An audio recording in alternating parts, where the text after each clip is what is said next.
What's going on, everyone? Welcome to the Season Gaming Bitcast, episode 270. The one we are going to cover candy corn in all of its forms for 2 hours straight today. I think that's what we're going to do today, right? What a program. Face. What's going on, everyone? It's another great week in gaming. I am your host, Ainsley Bowden, and all four of us are here. We're awake. Travis is alive. It's a good Sunday. It's a good Sunday.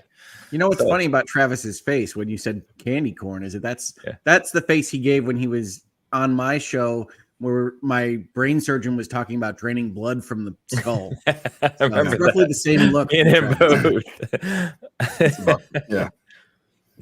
I can't take those conversations. Yeah, it makes me feel like I'm being opened up when people talk about stuff like that. Yeah, I get all like tingly, like squeamish. Feels weird. Yeah. But anyway, what's going on, everyone? Good to see you early this morning, at least where we are. Chat. Travis, how we doing this morning, man? You awake? You alive? Things going well? Yeah, just living that street life. You know how I do. What's up, fam? How we doing? I'm doing, kids. Street life. You are very. Well, I don't know what I'm doing, man. I just you're playing video games. What do you want from me? Mr. Rodriguez coming in rocking the Faro shirt. Good morning. Yeah, automated systems, baby. Yep. I apologize if I cough a little bit. I either have bronchitis or like pulmonary hypertension, according to Google. So, let's just. That second one you'd want to have checked out. Yeah, I got another doctor's appointment. I just went to urgent care on Friday. I was like, you guys got to hurry up. I gotta go. He's like, I got Spider-Man to play, man. Come on. I got shit to do. Let's go. But right now I'm all right. So. All right. We'll check in with you periodically throughout the show if we see you keel over. Fall over. Yeah. Yeah. That's probably a good sign to, call somebody. That should be okay. So. Hogue, rocking the new background today, my friend. How we doing? I am. We rotated the office around a little bit, so this is my new background. Hopefully it's not too much change for everybody all at once. I know that can be a little bit distracting. But I've got my video game arcade machines over my shoulder there. I've got some board games. I got a good reflection of how my house actually looks in this space, much to my wife's chagrin. So, yeah, happy with a little bit different background here. I've got Gaming Dino still up there. Got of course. Michigan Wolverines doing all right behind me. Yeah. And it's a fun week. It's a big week, right? So we've got lots of good things to talk about this week, including, I'm sure, a long section on Diablo 4 Season 2. Yes. Well, funny enough, we do have a lot to talk about game-wise, which is great. That's what we're here to talk about. News-wise, there wasn't a whole lot. So we're going to talk an awful lot this week about games, which is crazy on a gaming podcast, but we'll give it a shot. I think we'll do our best. Yeah, we'll try. First, though, we got to talk about candy corn. I mean, we said we were going to do the episode. So, Travis, get yourself a bag, my friend. I don't think I think it was Rob that found in San Francisco. Plenty of stores sell it. It's there. Go get it. Travis is convinced Brock's doesn't exist in San Francisco. Yeah, right? Yeah, I know. Somebody was agreeing with me online. They were like, "Dude, I'm with you, Travis. I've never seen that brand." So it might just be one of those things. How dare you, sir? I leave my house plenty. I just don't leave the city. They don't have everything at Trader Joe's. It's just Trader Joe's. I was gonna say they don't have a Family Dollar in San Francisco. I don't know. No, they probably do not have a Family Dollar. So. It's like a family dollar. It's a family 20. Yeah, it's a family. Yeah, something ridiculous. I think there's a Family Dollar in Daly City, but yeah, it's not that's not a city store for sure. No. Oh man. Well, whoever wants candy corn, it's out there. Enjoy it. It's delicious. Get yourself a bag. Get your family a bag. I mean, you bought it like 2 days ago and you haven't even opened it yet. So I didn't want it falling all over the desk while I was displaying, Yeah, plus it is loaded with nothing but sugar and corn syrup, and I'm not going to eat all that. So, you're really advertising how good it is, loaded with sugar and corn syrup. That's exactly. I really don't like it. That's what I want. It's sugar, corn syrup, artificial flavors, and a whole bunch of chemical colors. It's America in a bag. I mean, this is what we do. In like 3 months, certainly you're not a version of America. I don't know. If you just scoop candy corn, they don't exist. Yeah. It's good. Terrible. Gross. Yeah, there's no way I'm eating that, by the way. I'll have a couple bites and then I'll be like, yeah, I'm good. I can't eat that. I'll die. I'm sending footage of my Walgreens aisle. There's a Walgreens across the street from my house. I'm gonna send. They absolutely have that. Store. If they don't, what are gentlemen's bargain? Well, I just won't believe you because I mean, how many video footage, bro?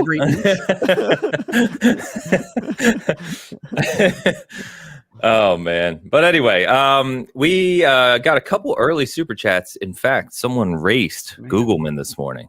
They put him in his place, which is a bold move, but random name is that person.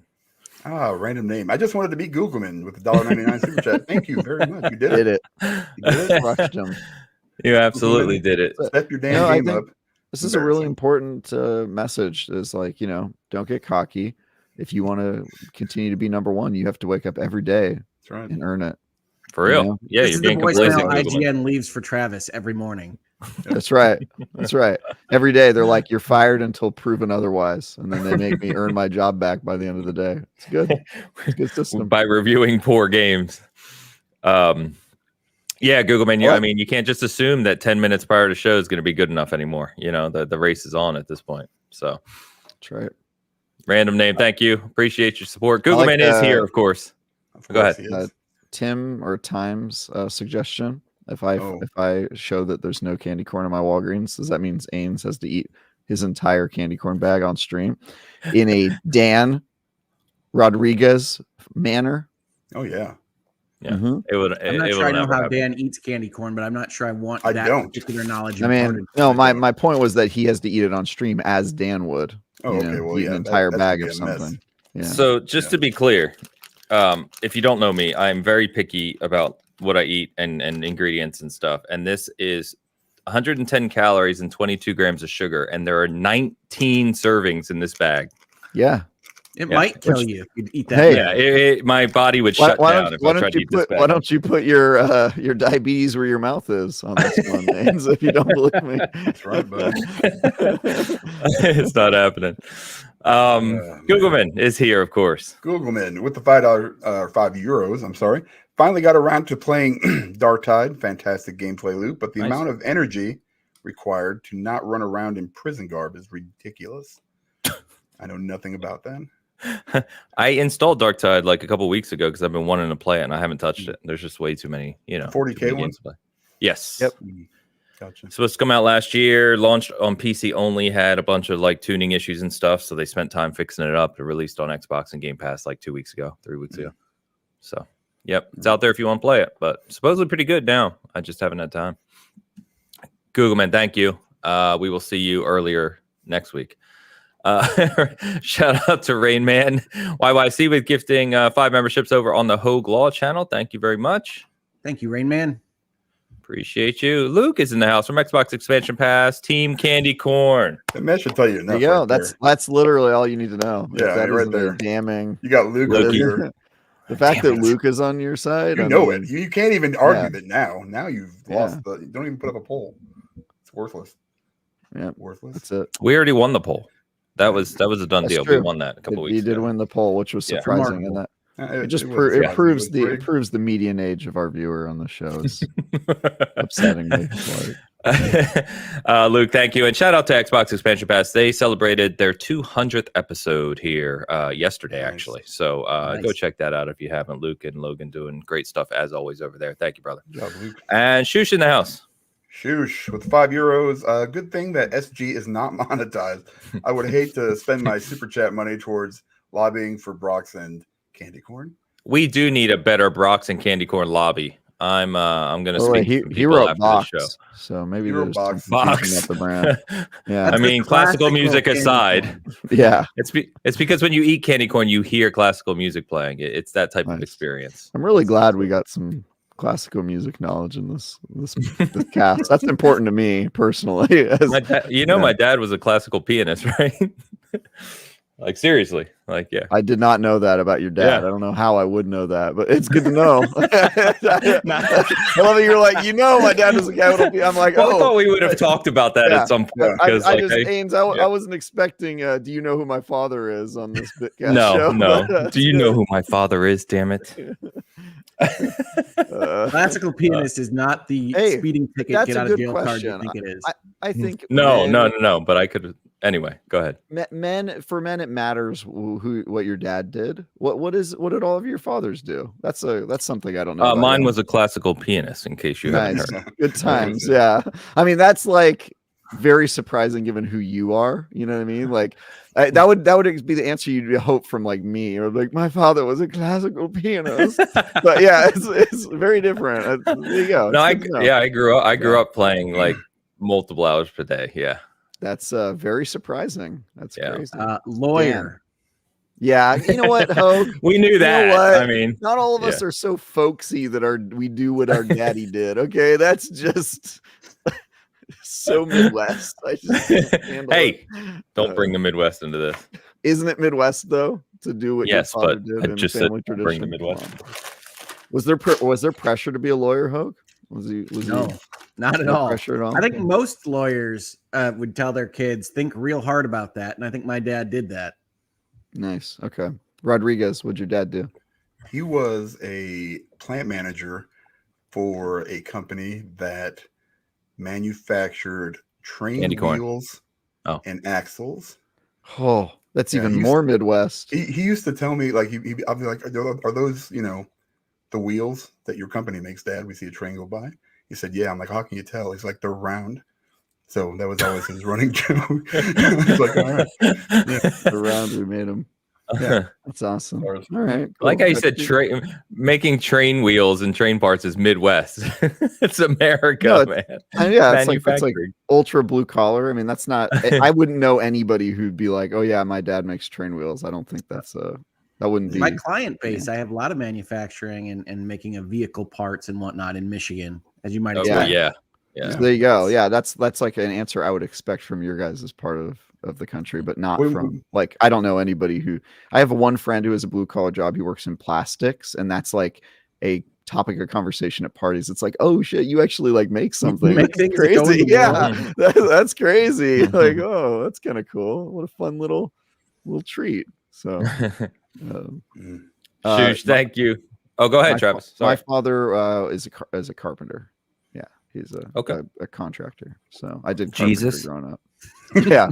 My father, Jesus Christ. Yep, that's him. Perfect. Washboard abs. You know how we do. Just chilling. Oh, man. All right. Shush, thank you. I don't know how we got onto that, but by classical pianist comment, I guess.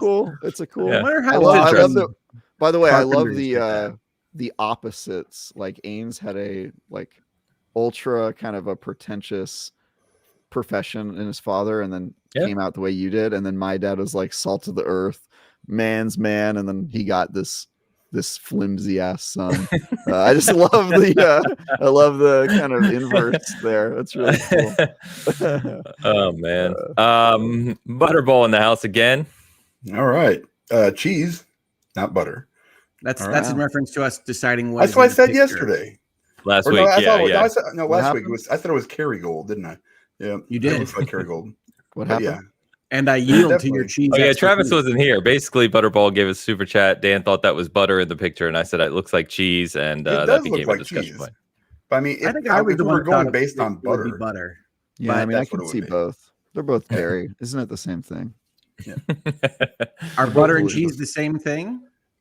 You tell me. Put them both on bread. It doesn't matter. Cover my steaks. Butterball, thank you. Alex in the house.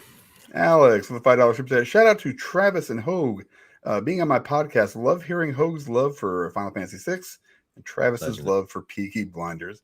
What is Travis? Yeah, Alex brought that up, by the way. If you don't know Alex, by the way, he's one of our contributors at Season Gaming. Great dude. And he mentioned that Travis has a problem with Peaky Blinders, and that was just like another notch on the belt of Travis just having terrible opinions. I don't What's know, wrong man. with Peaky Blinders? I tried, and I feel like that show should have interest to me because it's got great actors and good writing, but like, did you make it to Tom Hardy? Just boring. That was yeah. I made it deep in. I made it like 4 or 5 seasons, and like the entire time I was like, why am I watching this show? It's like one of those shows where like nothing happens for like 6-7 episodes, and they pack all the Travis on this. It just really is drawn out in the worst kind of way, and it's, you know, it'll be like 7 episodes, and I'll be like, what am I actually watching? And it'll be like I'm watching dudes walking in slow motion down streets and through factories while music that's inappropriate for the era plays, and that's literally a trailer. That's not. That's the entire show, dude. It's just it kind of is the show. Slow mo with like some crazy music playing, and I'm just like, I want to like that show, but it's boring. It's boring, unfortunately. The lack of culture showing through again. Hey, Hoag's with me on this. I don't know. Hey, I'm gonna back Travis. Yeah, but Hoag's radicalized. I mean, again, think about who you're partnering with opinion-wise here. Look, it's fair, and I'm a big tent party here on this. I'm trying to accept all my imperfect allies, but you know. But Hoag loves Final Fantasy VI, so that's, I mean, that always saves them in the end. That's a good game. Always saves. Yeah, and Alex and I had fun talking about Final Fantasy in general as a series. So yeah, go check out his podcast because we had a lot of fun. Yeah, definitely check out Alex on Twitter as well, and he's done a lot of reviews for us this year. So shout out, Alex. Thanks, man. Roasts for Hoag. He did on that show. Travis left him with jokes, all of which were related to my apparel. Yeah, I don't feel like they were delivered in the manner. They weren't mean enough. I felt like I would have made sure that you knew that I was trying to hurt you, you know, a little bit more if I delivered them. I feel like delivery is, you know, half the joke. So delivery is key, no doubt. He was just too nice, and I was like, that's my feedback is you need to really. I told you back in February, one of the very first things I watched in media from my hospital bed was you making jokes about my condition, and I loved it. So all right with Sorry me. about that, by the way. Still it's quite funny. And of course, before we just get into the gaming conversation, we got to shout out Against the Tide with a new AI themed pictures this week with Spider-Man, and this one is definitely special. I did not see these yet.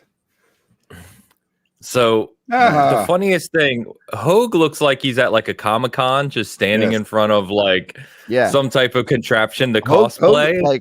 Hoag, I like believe it. Like that's a great casting choice right there.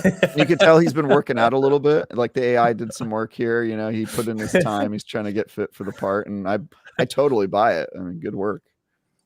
Yeah. Yeah. I mean, Travis being, you know, is that supposed to be kind of like Green Goblin or? Yeah, that's Goblin. No, I would crush that role. I think I was made to be Green Gobbo for sure. No, I could for sure play that role. I think that's also great casting. And Ains, honestly, I could see you as Sandman as well. Sandman, yeah. Really, although I don't know why I have sand in my eyes as the I don't know why taken. You look like you got hit with sand and you're currently recovering from it. But really, the only terrible casting choice here is old man Spider-Man. Like that is absurd. I don't understand. Is Spider-Man doing his taxes? He's just sitting there. What am I doing? Like my monthly bills? What is this? Is like you know, Spider-Man fights the fentanyl crisis. I'm very, very concerned for this. Oh man, the Spider-Verse. Yeah, I that casting choice. I was like, they really had it going until they decided to cast Spider-Man as who's the you know, the guy who plays Ermintrout in Breaking Bad. They just put him as Spider-Man. I don't know. I wouldn't have done that. It's too funny. Elu said Ains looks like he wants to hand me a pamphlet in the airport. Yeah. You look like they're still putting the makeup on you. They're like, stay still. Yes. We're almost done. Exactly. We're putting the final details on the sand. Thank you as always, Todd. Appreciate you. I also need to share that she or they, excuse me, sent me the some of the outtakes, obviously, from the AI, and this one just stood out to me. I want to make a bobblehead of this, Travis. Oh my god. Are they all me? Yes. Why did I get 4 Travises? That's horrible. I don't know, but you need green hair like now. Yeah. Against the Tide has to do some work to come up with those photos. Yeah, he really does. And has cuts. That's crazy. Yeah. Also, I love that I'm jacked in some of these. That's cool. You look like a Burger King toy. No doubt. No doubt. I mean, look, remove the photo. Sorry, Tide. Remove the photo. Yes. I still look like a Burger King toy. To be clear, not a McDonald's toy, specifically a Burger King toy. Burger King toy, yeah, because they're lower quality, right? Yeah. You know what the greatest Burger King toy was? For $12, Lord of the Rings. Close. For $12, you could get 3 video games. Video games. Sneak King. Sneak King. Goated. Big Bumpin'. Actually a good game. Good games, guys. Did any of you guys play that? You guys must have played those games. I played one of them. I don't remember which one. Really? I played Sneak King. Yeah. Sneak King was very funny, but not a very good game. Frustrating. Big Bumpin'. Legit good game. Some people play that like unironically. Well, probably a little ironically, but they like actually play that game. You said it's called Big Bumpin'? Yeah, it's a bumper cars, like knock people out of the ring type of like mini game that you might see in like a party game format. And then the final one was Pocket Bike Racing, which was a kart racing where you played as Burger King characters and menu items, which was insane. And that one was also less good. Like Sneak King was a hilarious idea. Big Bumpin' was somehow actually pretty fun at parties. Like you pull that thing out, people will be screaming about like trying to bump people out. And then Pocket Bike Racing for Travis? Thank you. What are we cooking? I'm asking for the clip of when you pull that thing out, people go screaming. Yeah. There you go. No Clip did one of their recent documentaries on the Burger King game, so check that out if you haven't. I tried to get every achievement in all 3 of those games, and I think I came into some like weird that you have to get people online to play it, and I couldn't do it. But yeah, there was a time I wish I had them. They're worth a little money now. Like people. Oh, I got all 3 of them. I didn't even know they were worth money. Yeah. See, for people who don't know or weren't around at the time, like before Fellowship of the Ring and the Lord of the Rings was Oscar bait and all those kinds of things, they had a marketing deal with Burger King, and they had little like almost Pez dispenser versions of the Lord of the Rings characters, and they had light up goblets that said things like Strider and whatnot. And so you could go and buy these, and then that marketing deal ended pretty quick after New Line, I think, realized that they were in a different ballpark than they thought they were with that movie. That's interesting. Damn. I bet those are collectible too. All right. We got a couple more super chats while we're talking. Let's go ahead and knock these out before we get into the Sard question. Rain Man with the $5 Canadian. Hogue and I probably have some of the same clients. I used to travel all over Michigan and Ohio repairing robotic systems for factories. Oh, cool. Wow. Very cool. We probably do. Probably do. That's awesome, Rain Man. The same clients, they would have 2 lawyers. No, I don't repair robotic systems. So companies need many vendors to do the things they need. So I was not reading this as Rain Man is a lawyer. Okay. Yeah, that makes sense now that I'm actually reading it. I was going to say, I don't know how you got that, but yes. Yeah. I wasn't paying attention. Thank you very much. Random name with another super chat. With the $4.99 super check, I got Spidey 2. I have not started it. I ended up getting addicted to Midnight Suns again. Totally understandable. Hoping for an expansion. 6 bedrooms still free in the Abbey. Also, I love the way you spelled Midnight Suns, implying that there were boy children born at midnight. That's a good midnight. My kids were born at midnight. I actually have, this is a crazy thing. I have twin boys. One was born on the 13th. One was born on the 14th of November. Crazy, right? Different birthdays. Nice. Yeah. A couple minutes apart. It's awesome because now they want separate birthday parties all the time. Growing up, that's all it was. This is bullshit. It's awesome. No, it's not. It costs too much money. It gives them some identity. It's nice. Yeah. There you go. Whatever. Identity. Random name, thank you. And shout out to Midnight Drury for gifting a season gaming membership. Thank you as always, Drury. Appreciate you. Okay. So a couple weeks ago, Sard, if I can get this off the screen, Sard asked us a question that we said we would come back to later in that episode. I thought it was a really good question, and we forgot because we got tied up in another conversation. So I wanted to revisit it because I do have an answer to it now. I don't know if you guys had a chance to think about it, but Sardanisms asked us, with all the games released this year, what game would be in your game of the year running if it had one change to it? So a game you thought has been amazing or great or wonderful, what have you, but it needed to change one thing for you to really, really love it and put it at the top of the list.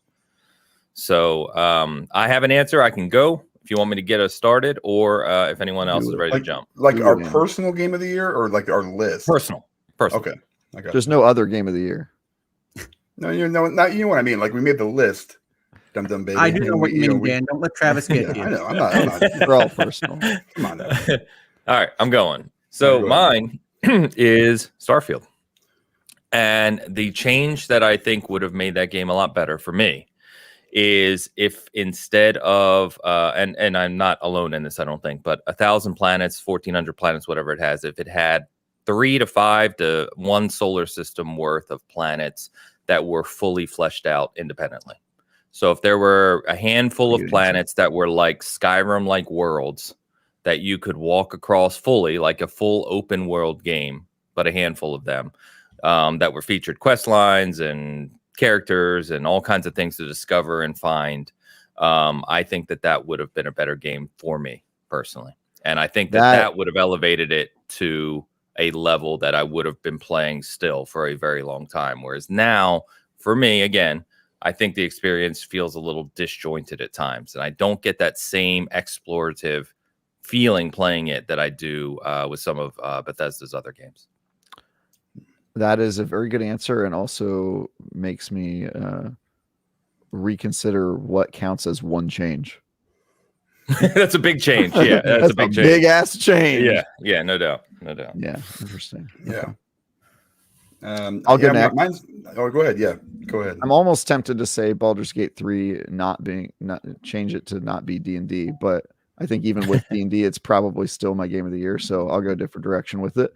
Hogwarts Legacy, if it had significantly more enemy variety, that's like the one thing that really holds back that game is like you fight spiders for like a lot of the game. And I feel like if they would have fleshed out more enemy types, I think that game would have been probably significantly more, have more staying power. It's crazy that game came out this year. You know what I mean? Like it feels like 50 amazing games ago that Hogwarts Legacy came out, but yeah. Yeah, I mean, if it would have came out maybe like in September or October, maybe I don't know. I mean, maybe more people are talking about it. It's still the best-selling game this year by a lot. Awesome. Until next week. It's also the highest viewed review of the year at IGN by a lot, by like a significant amount, and I think that won't change at all. Because I love that game. It's got like it's got an audience that's bigger than people who care about games. Like even people who aren't gamers, like of course, cared about Hogwarts Legacy. It's kind of interesting. Okay, mine's super simple and kind of dumb. But if Tears of the Kingdom were on Xbox or PlayStation, I probably would have played it way, way more, and it probably would have enjoyed it way, way more. I just can't be bothered to go dig out my Switch. It's mostly laziness. I'm not saying it's a bad game. I played like 2 hours on my Switch, and I was like, I can't do this anymore. I can't do it.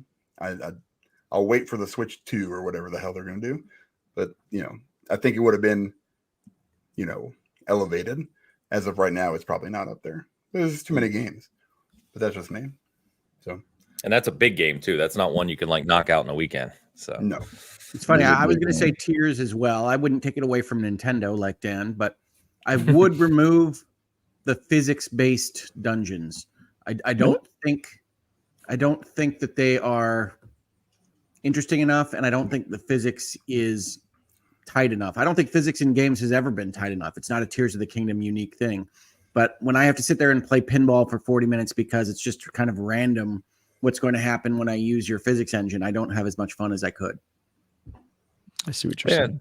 That's I love it. I kind of like the physics is a little unpredictable because it means you have to trial and error and tweak, and it kind of feels like you're a mad scientist a little bit. But yeah, I get that criticism. I've seen other people say that too. Yeah, I'm along that same camp. I'm not really a puzzle game lover. That's probably one of the few genres I don't really love. And And it feels like when I have a big open adventure game like that I want to get lost in, I get a little annoyed when I'm forced to do, that kind of stuff. It's like I got to fiddle around with this for 10 minutes to get across a lake. It's like, I don't really care. It bores me. But that's just I love me. that. Yeah, I love puzzle games. Do you play like The Witness or? Yeah, remember we talked about The Witness. I hated The Witness. I finished it. Hated it. I finished it. I got almost every achievement, but I didn't like it. I don't even know why I finished it, to be honest with you. I might have been reviewing it. I don't remember. I did really like Witness. Is Talos 2 still this year? Yes, Talos 2 is this year. I was actually supposed to maybe review that one. So, do you like Talos Principle, Haynes? I have not played it. Oh, goated game. Great game. Yeah, I've heard good things, and I saw that 2 was coming. Yeah, 2 is like really, really soon, isn't it? Or is it out? It is. No, it's soon. I think it's November. Yeah. Okay. All right. Sorry, thank you for the question. Sorry that we kind of forgot about it. But let's go ahead and move on. So 2 big releases this week, guys. I guess we'll just go ahead and jump into those, and we've obviously got a bunch to talk about with new seasons and other games we're playing as well. So where do you guys want to start here? Should we start with why don't we go ahead and start with Hogue apparently just hating PlayStation? Oh my god. We need an intervention. Defend yourself. Yeah, we've talked about it on the show. We're an open show. We like all platforms here, and we've had internal conversations about kicking Hogue off for his hate of PlayStation. It's mostly his love of Xbox. They don't know you're being facetious. So if you kind of missed this, Hogue had a slightly critical viewpoint of Spider-Man 2, and apparently all hell broke loose, and now he hates PlayStation, even though I think he plays on PlayStation more than anything else. I do. As it turns out, a guy that loves JRPGs and Final Fantasy mostly plays on PlayStation. So I think I'm the only one. I don't know about you, Travis. I think I'm the only one on the panel not playing Spider-Man 2. So I'm going to go quiet here. Correct. Okay. So Hogue, go ahead and defend yourself, whatever, make up some bullshit. You know what I mean? So. All right. So I want to set the stage here first and foremost, because I really love Spider-Man 2018. It was when it came out that year, I had rated it the 3rd favorite game for me that year.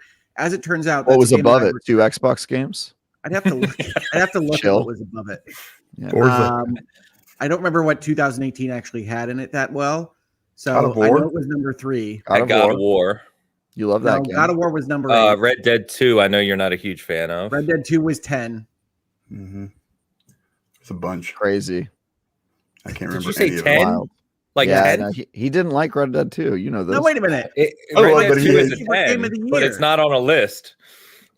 Oh, man. Anyway, carry on, sir. I want to say it's probably Assassin's Creed Odyssey that year. That could have been. I don't remember which years they released.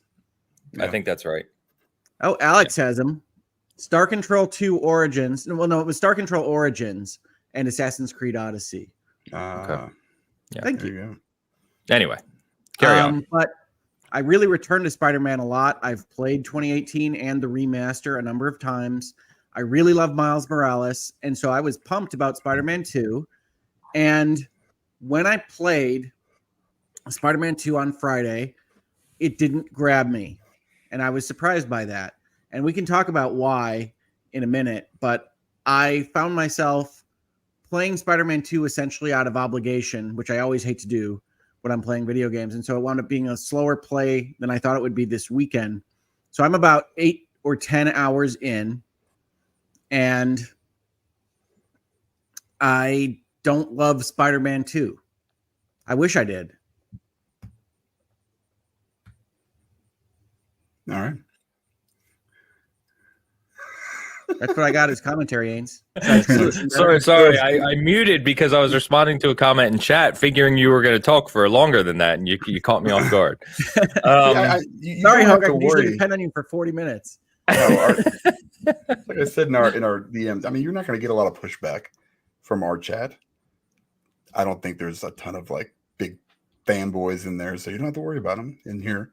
Just Twitter. No, you don't have to worry about it in here. No. So Dan, we'll jump to you, and Hogue can kind of comment with his thoughts too, because Dan, if you're not aware and haven't watched this show ever, Dan is a diehard Spider-Man fan, adores the character and the history and the games and everything to go along with it. So I know this was your most anticipated game of the year, I believe, Dan. Yeah, for sure it was. So at issue here, and what Hogue was talking about was that I think IGN had an article that basically talked up how Sony or how Spider-Man's 2 story went, and then it's kind of, I mean, it's kind of the way Sony first party games are going, where they have a lot of fluff to be, they have a lot of cutscenes, it's a lot of cinematics, it's a lot of that stuff, and we talked about there's a cutscene, not really a cutscene, it's a scene where you're picking up trash. You have to clean up your house, in Spider-Man 2. Not, I don't think that's a big spoiler, but and yeah, there's a lot of that going on. You're grounded. Right. Oh, it's a spoiler. It's just not going to spoil anything for you knowing about it. No. Yeah, you have to pick up some what is it, like a Chinese container or something of Chinese food and stuff. So I mean, it's there's stuff like that. I and we kind of talked about it in our DMs, and I kind of understand. I get it, because that kind of stuff, it really kind of screws the pacing up with some of these bigger games. And for me, it's less of an issue, but I can't, I'm also the wrong person to give a kind of objective opinion on Spider-Man, because I love it so much. So, I think you just enjoy, like, regardless, you're in that universe, the content is, For me, yeah. And for me, it's a lot more than just that. There's so much more to that game that they've improved on it. I know people are talking about bugs a lot. I haven't seen any, or not. Yeah, no, that's console war stuff. Yeah, there aren't a lot of bugs in Spider-Man. I haven't seen anything. I mean, I've seen. I take that back. There was a couple times where I think I did like a photo, like I took a photo and it didn't register, so I just restarted the checkpoint and then took that was the biggest bug I've had so far, and it's happened twice. I've had one mission where like an enemy gets stuck in a wall and then you can't finish the combat encounter, but I consider that all kind of normal course stuff. Right. Yeah. For a game that just released. Yeah, I mean, I really don't think it's an issue. But where I really have a problem is, and we've talked about this in this space before, is storytelling, right? And folks wrongly think on Twitter or social media or elsewise that I don't like narrative, which is a strange accusation for me. I love storytelling. I love narrative. I love what games can do with storytelling and narrative. But if you're going to be a narrative-first game or a narrative-first company, you're going to get critiqued on exactly what you're doing with that storytelling. And so Spider-Man 2 starts out, as you'd expect, with a kind of tutorial mission where you are taught the buttons again and whatnot. But it's, again, not a spoiler because it's not pertinent to the storyline, but it's a giant fight against Sandman. And there's a number of things that are happening in it that just aren't very interesting. You're swinging around him in a circle. You fight little Sandman from time to time, and you have no reason to care about this person other than the fact that he's a Spider-Man character. And one of the issues I have with the game design is that they got rid of a few things that I really liked from Spider-Man 2018 that I had no reason to believe would be gone. And one of those things is like the biographies of the characters, which ordinarily wouldn't matter that much, especially for an IP like Spider-Man. But we're in a world in which Spider-Man exists in the MCU, exists in the Spider-Verse, exists in the cartoons and the comics, and exists in this universe in some way from 5 years ago. And so you have all these relationships and reactions to character names you recognize from other things, but you have to constantly remind yourself of who knows what and when. And Spider-Man 2018 actually started after Spider-Man had been a hero for a while, and so kind of incorporates this notion that he's fought people before, but you don't exactly know who he's fought, and you don't know what you're forgetting from playing the games years ago. And it's a really kind of convoluted thing, all because they don't have a bio screen anymore. And they also lose some of the universe stuff that I really liked, which they had a fake Twitter in Spider-Man 2018. And is it called X? No. No, I don't think they called it anything. What was Twitter called in Spider-Man? I can't remember. I know, because I never ever looked at it. Not one time. I saw it pop up every once in a while. I was like, yeah, I don't need to read some computer. Yeah, so I love that it added to the universe, and Spider-Man had his own Twitter account, and And I would go through and I would keep up with that because it would advance what you were doing in the world through that Twitter account. And that's just gone. And so all of that kind of plays on top of this notion of constantly feeling like you don't quite know what's going on and you can't remember what you've forgotten. Perhaps aided by the fact that if you're a player who recently had a brain hemorrhage, you're already a little bit worried about forgetting things that might be important to what you're doing. But hey, that's a unique experience. I'm not applying that to everyone. Interesting. So you're saying that, like, is it just the stuff from 2018 that you're struggling to connect in this game with? Or... No, that's just one of the things, right? I think that the Sandman fight is badly done. Like, for instance, in 2018, I really enjoyed going after Kingpin, and I've done that mission a number of times, and I think it layered in what the game is trying to do much better than the Sandman fight. And Sandman, I didn't like what they did with it. I didn't think it was interesting. And it's very, very brown to start out the game. And the real advantage to that, what they're doing in Manhattan with the Sandman fight, is like everything gets sandy and ruined, but it's the very first thing you do in the game. So you don't even get that kind of transformative effect that you would get with it not sitting there. And again, it's a mission where essentially Peter Parker says, oh, it's Marco and all these things that you can kind of think of as relating to him, and he knows something about it, but you realize after the fight that he really doesn't know much about anything that's going on with him, and that's a mystery to be solved. So there's all these things that are essentially what I call the Sony PlayStation spectacle problem, and I apply this to Final Fantasy 16 as well, which is not by them, but is also very related to them, and Sony contributed resources to making Final Fantasy 16. And that's that you get all this credit for things like fighting an icon like Titan in Final Fantasy 16 or fighting somebody giant in God of War.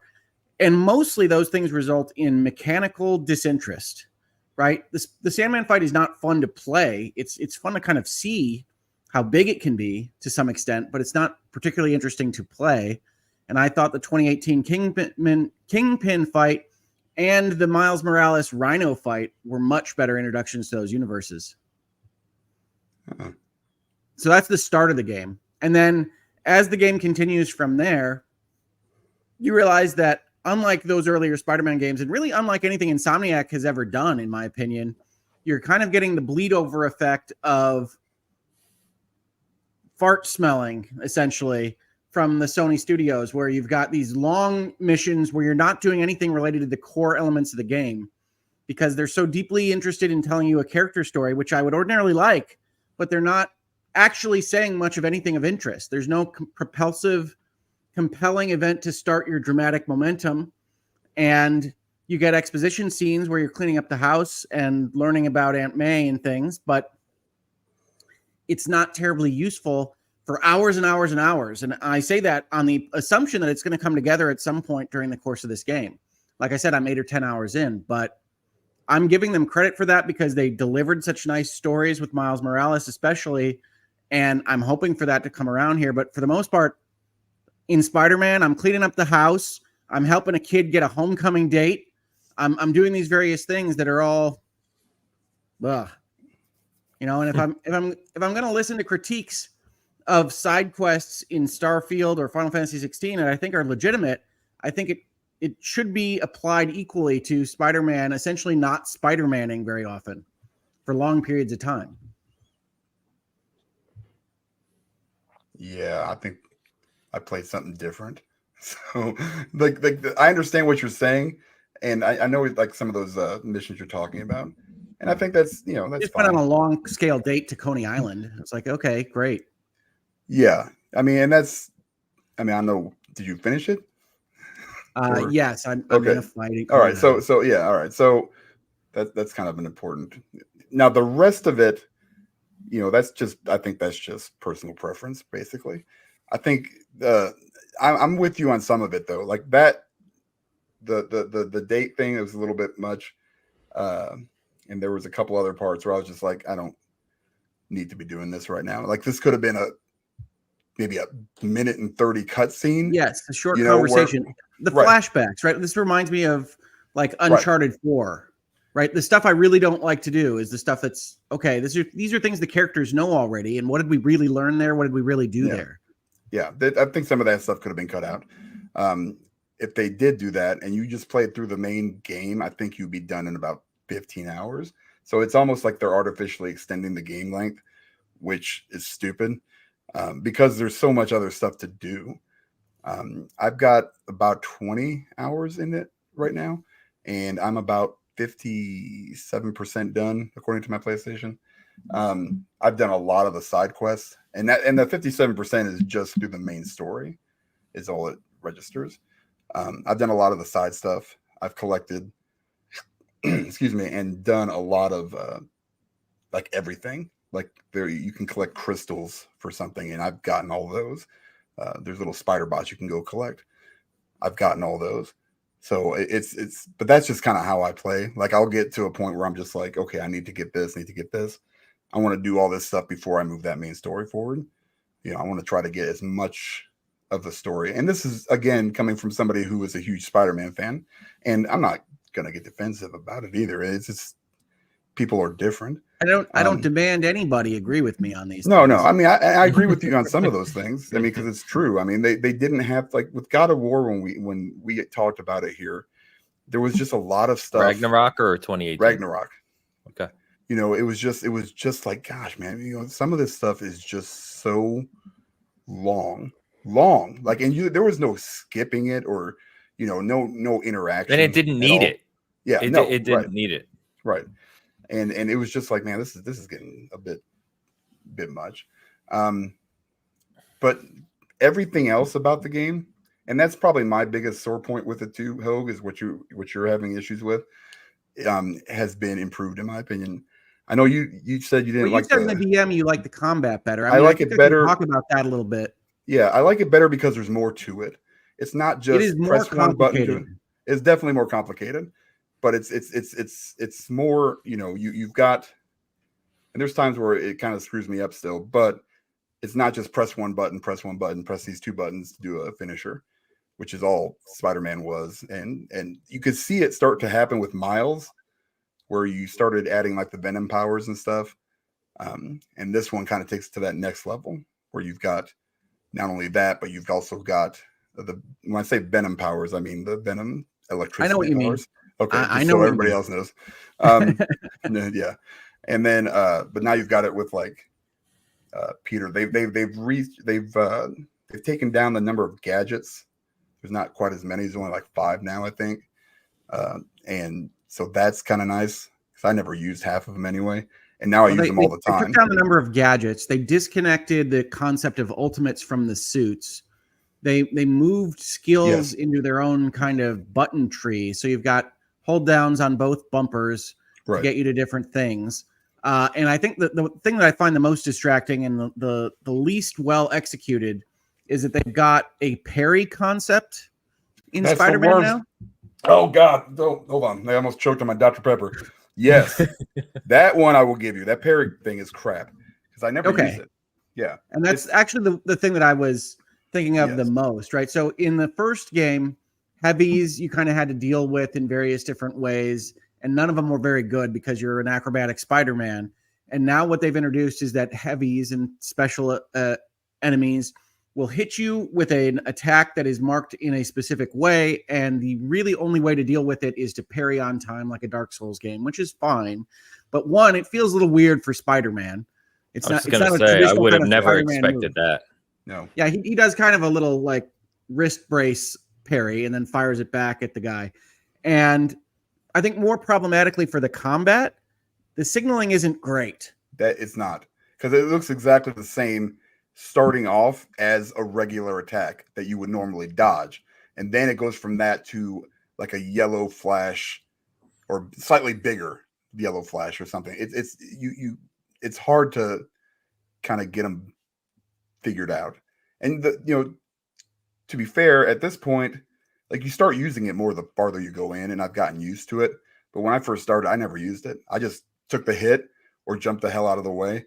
And I just can't do it. I mean, but now where I'm at in the game, I don't know if it got easier or it was something I just had to get used to because the enemy types are different. I use it a lot more, but it's also, given my situation, which you'll probably understand when you get to it, you'll kind of see it. But at first, yeah, it's not good because it's so hard. It's hard to differentiate those two. And I think that's emblematic of really what the game's primary issue is for me. I've talked about story, but it's bloated, right? It's bigger. It's got more stuff happening. It's both Miles Morales and Peter Parker. It's more complicated, but that doesn't necessarily make something better, right? I've talked in this space a lot about liking elegance, and I think 2018 really had a lot of elegant things with the way that the tokens worked and the way that the suits built up and the way that they had their skill tree work. And I'm not saying anything made by humans is perfect. I'm not saying it couldn't be improved. I'm saying that what they did for Spider-Man 2, I don't find to be an improvement from Spider-Man 1 or specifically Miles Morales. I really do think, much like Mirage, that there is value to these game developers sometimes just having to make something smaller, because Miles Morales was tight. It was focused. And I think it was really the best Spider-Man experience.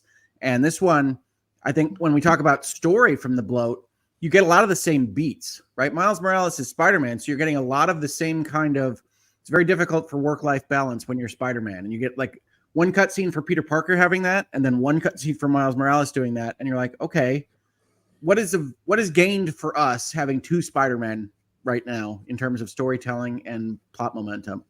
And so I think they've got the pacing issues we saw pretty predominantly in Ragnarok, and they've been brought to Insomniac, I think, really for the first time in Spider-Man 2. I think that those two, what you're talking about as far as like what Miles went through and the balance and everything, it's they're doing that again, and they're adding in that relationship between Miles and Peter and how that's going to work out. And I couldn't tell you. That's kind of one of those things where they kind of need to stick the landing, like I said. If they don't, it's going to be a huge miss. But if they do it, if they pull it off, great. But technically, like I said before, this game, I think, is better in every way as far as, aside from the story. I think the combat's better, but that's just my personal opinion. I think the traversal is so much fun. And how do you feel about the spider wings? I love them. I mean, it makes it so much better. I don't fast travel anymore. I fast traveled all the time in 2018 in Miles. There was just time. Now you don't even have to. I mean, you can get places so fast. Then again, fast traveling, when I do it, is instantaneous, which is amazing. I have had no frame rate problems. I've had no graphical issues. It's just been like, from that aspect and from like a technical aspect, I've had no problems. But I can. Oh yeah, I was just wondering how you felt about them. To me, the fantasy of Spider-Man is swinging through the city. I don't really want to be an extreme sports guy. Well, you don't have to use them. I know you don't have to use them, except that a lot of the distances between places are pretty demanding. I mean, no more than 2018. I don't think. I mean, it's just. Well, there's a second island. I mean, the second island, right? I mean, you can fast travel. There's other options, but you got to unlock fast travel now, but you didn't. You do have to unlock fast travel. Speaking of kind of Ubisoftification, right? They've added this notion of doing enough stuff in a region to unlock fast travel there. It feels very kind of open world, need to do things, check the box type game design. I really do feel like Spider-Man 2, and I don't know this from behind the scenes, has a different kind of design director or design team than the first one. And obviously companies change personnel, but it's got a different feel than the first two Spider-Man games, in my opinion, in terms of the design philosophy behind some of the things. They tried to shrink the tokens concept into essentially two types of tokens. And so you just go to missions and you get 200 tech tokens and things like that. And I think it's tried like 3 or 4. Right? They got they have tech, and then they have like rare fancy tech.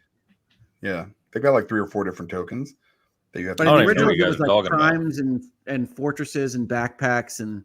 Yeah, I don't know where to get them. Even though there's a thing that actually will tell you can actually just press a button. There is. They've got a button. Where can I get these things? It comes straight from like mobile design. Yeah. Right. It's like go hit mission 1 3 6 times.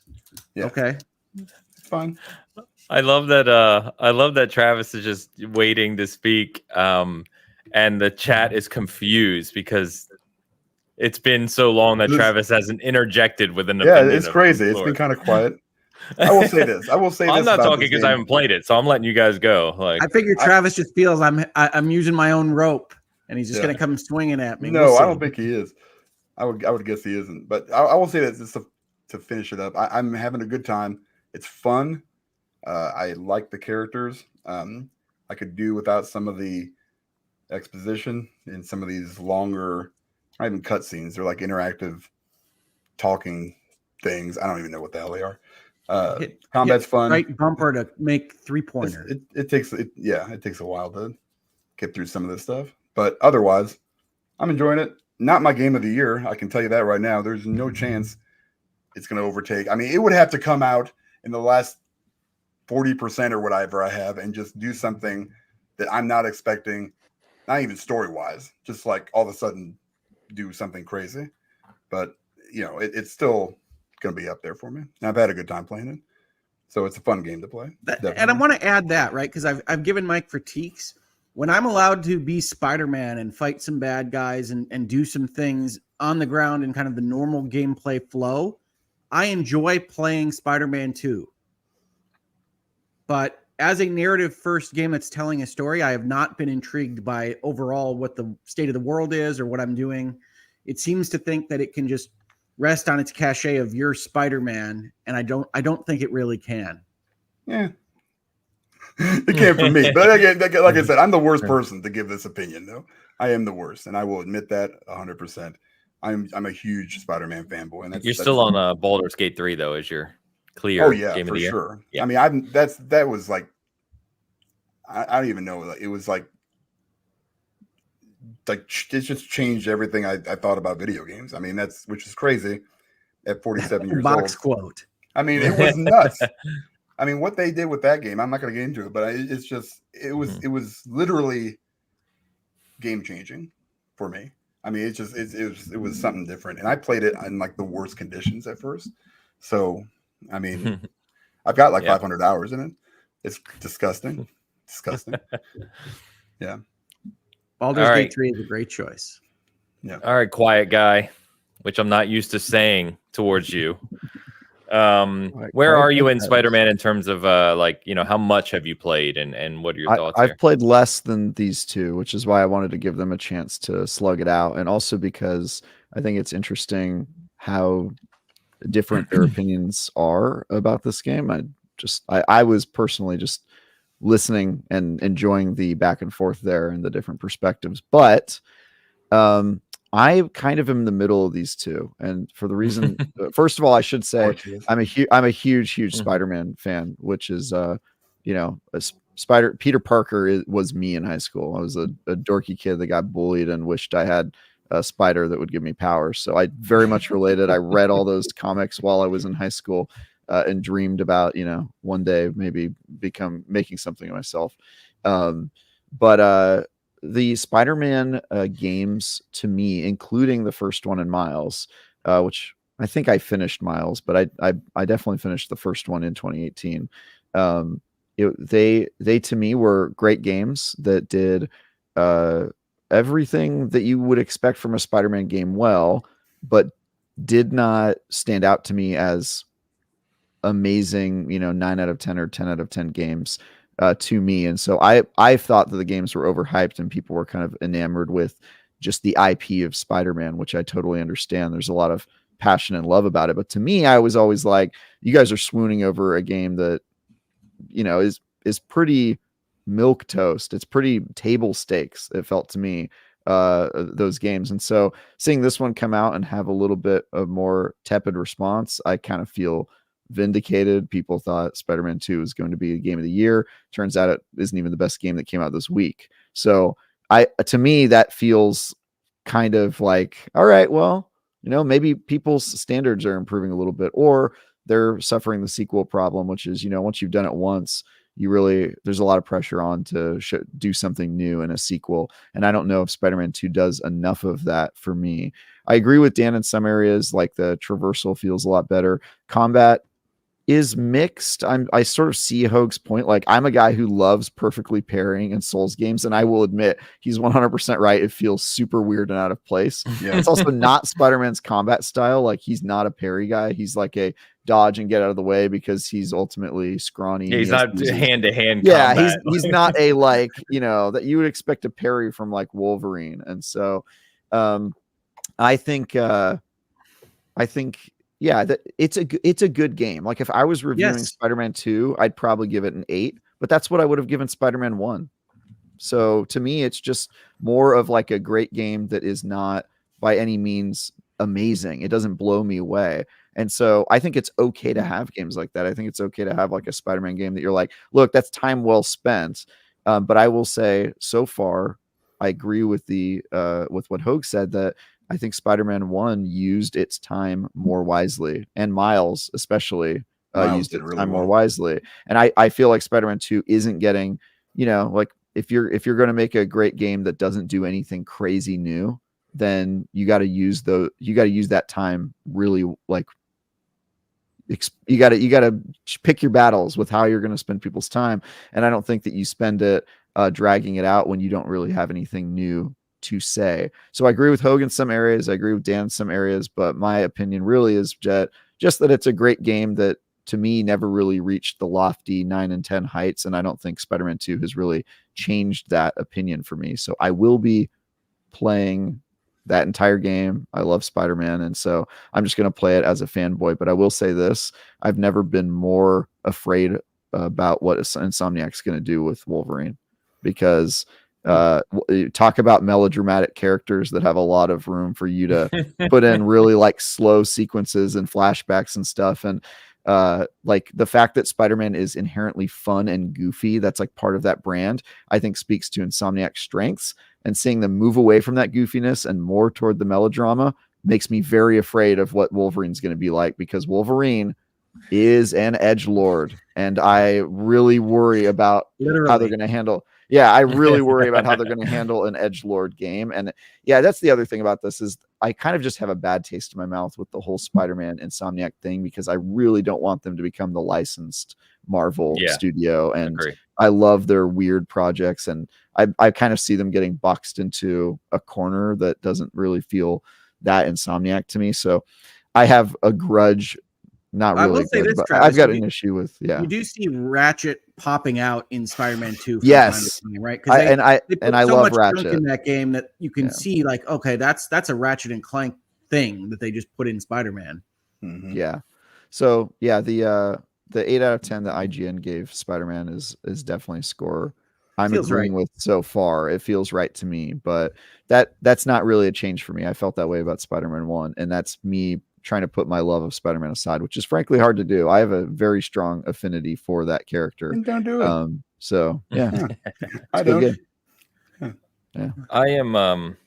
So obviously been sitting here listening to the three of you, and I'm hearing a lot of things I kind of expected from this game, and I think that kind of speaks to some of the things Hogue was talking about, which is, and we've talked about it a lot on this show, I know.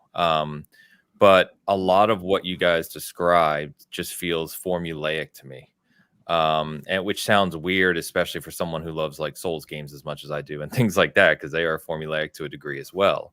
I recognize that. Maybe it's just what I prefer.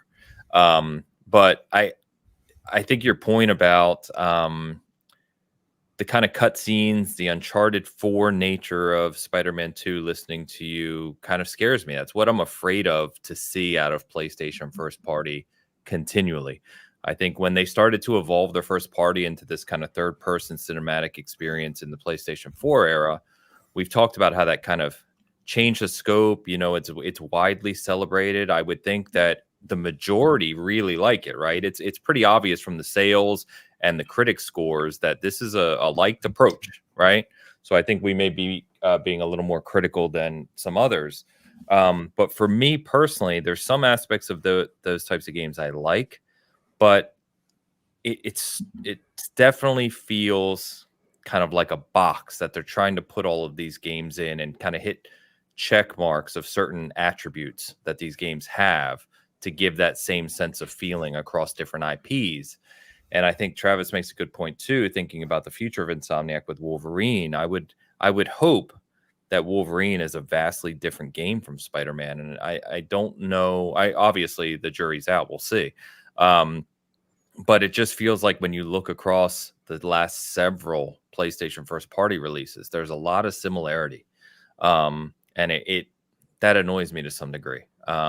It just doesn't doesn't strike it for me. It's not something that really excites me anymore. And Ragnarok, I think, was the worst offender for me. Still is. I think Ragnarok is worse than Spider-Man 2 on this, but there are Agrabota type scenes in Spider-Man 2. Okay. Yeah, and it's like, it's not that I don't get what they're trying to do. And I think some people, again, I think probably quite a few people really enjoy those kind of slowed down, talk it through narrative things. But I also think it's kind of a mistake to associate that one-to-one with storytelling, right? That doesn't make good storytelling. And I think that just saying, oh, it's cinematic, it's got cutscenes, and hey, these characters talk a lot, that doesn't mean it's telling a good story. That's not the only way to tell a good story. It not even close to the only way to tell a good story. And it doesn't even necessarily make for a good story. In fact, to Hoag's point, from a game perspective, it can feel disjointed. It can take you out of the experience that you're trying to provide the player. And so I think there's a fine line there. It's my problem, honestly. And I know you guys will probably disagree with me because I'm pretty sure Hogan and Dan really like some of these games. Correct me if I'm wrong. But it's the problem I've always had with Kojima games. I feel like there's some really cool aspects to gameplay and things that he does in a lot of his games. And then there's this other stuff that just completely takes me out of it. Long cutscenes, things that are drawn out ad nauseum. And it's just like, that doesn't create a good experience for me personally. And I feel like a lot of these recent PlayStation first party titles, Ragnarok being the biggest offender to me, it's just like you're the god of war and you have these amazing combat abilities and boss fights at times and these amazing scenes and stuff.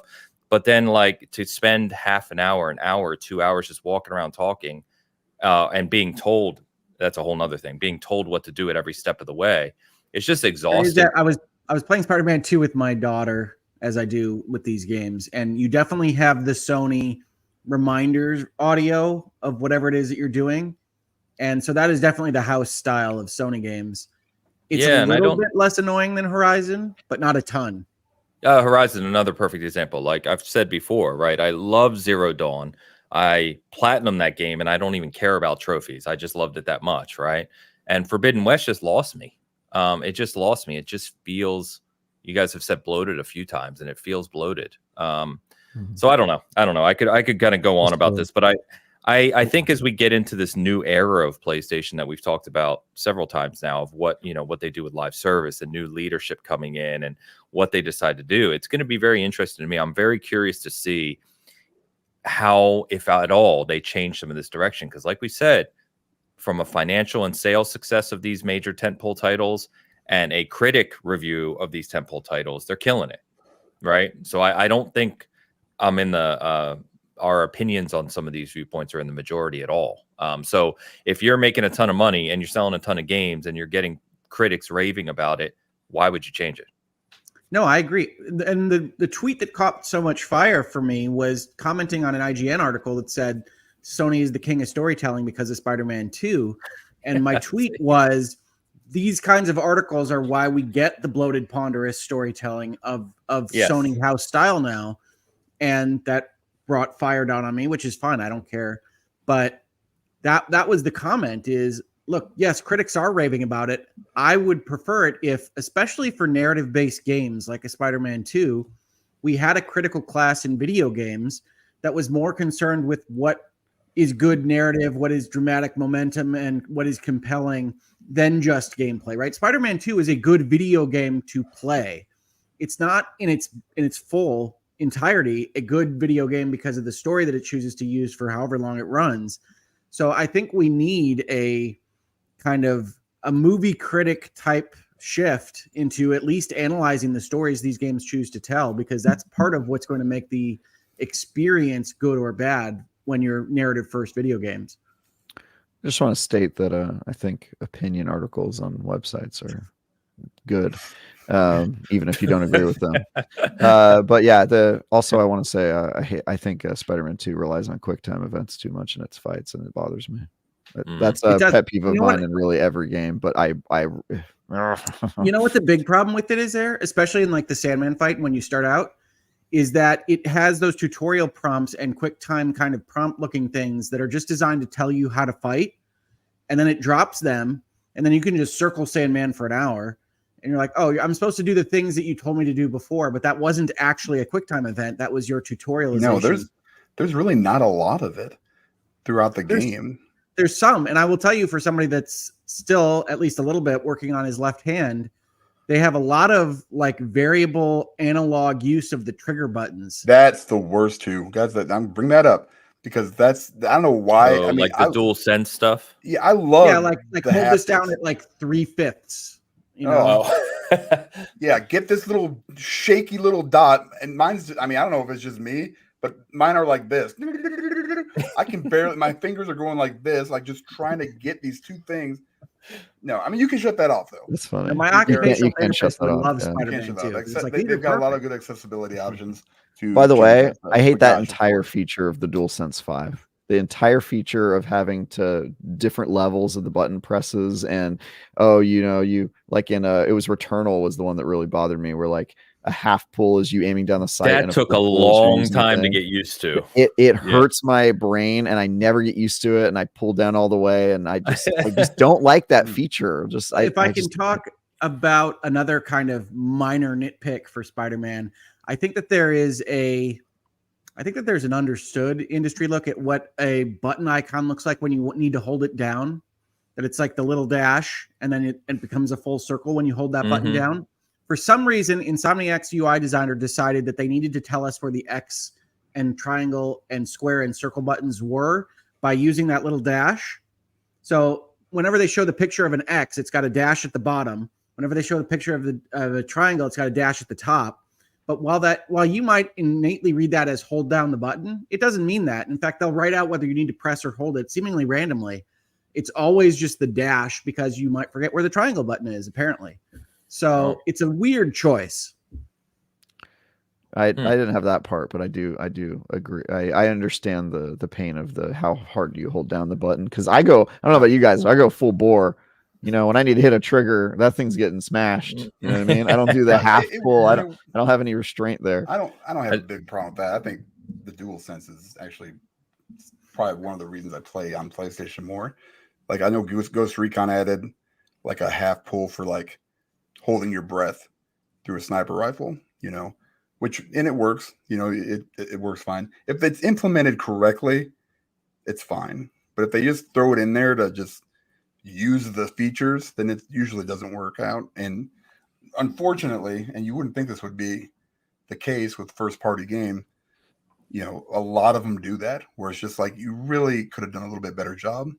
You know, you've got the inside track here, you know, you just do something cool. Yeah, my problem with it, Dan, is really that like it just doesn't make sense from an input design. Like if I were making a game and I had to use the trigger to mean two different things, I would make it so that a light tap is like a light attack and a hard pull is like you do one of the harder attacks where it takes you longer, a strong attack or whatever you want to call it.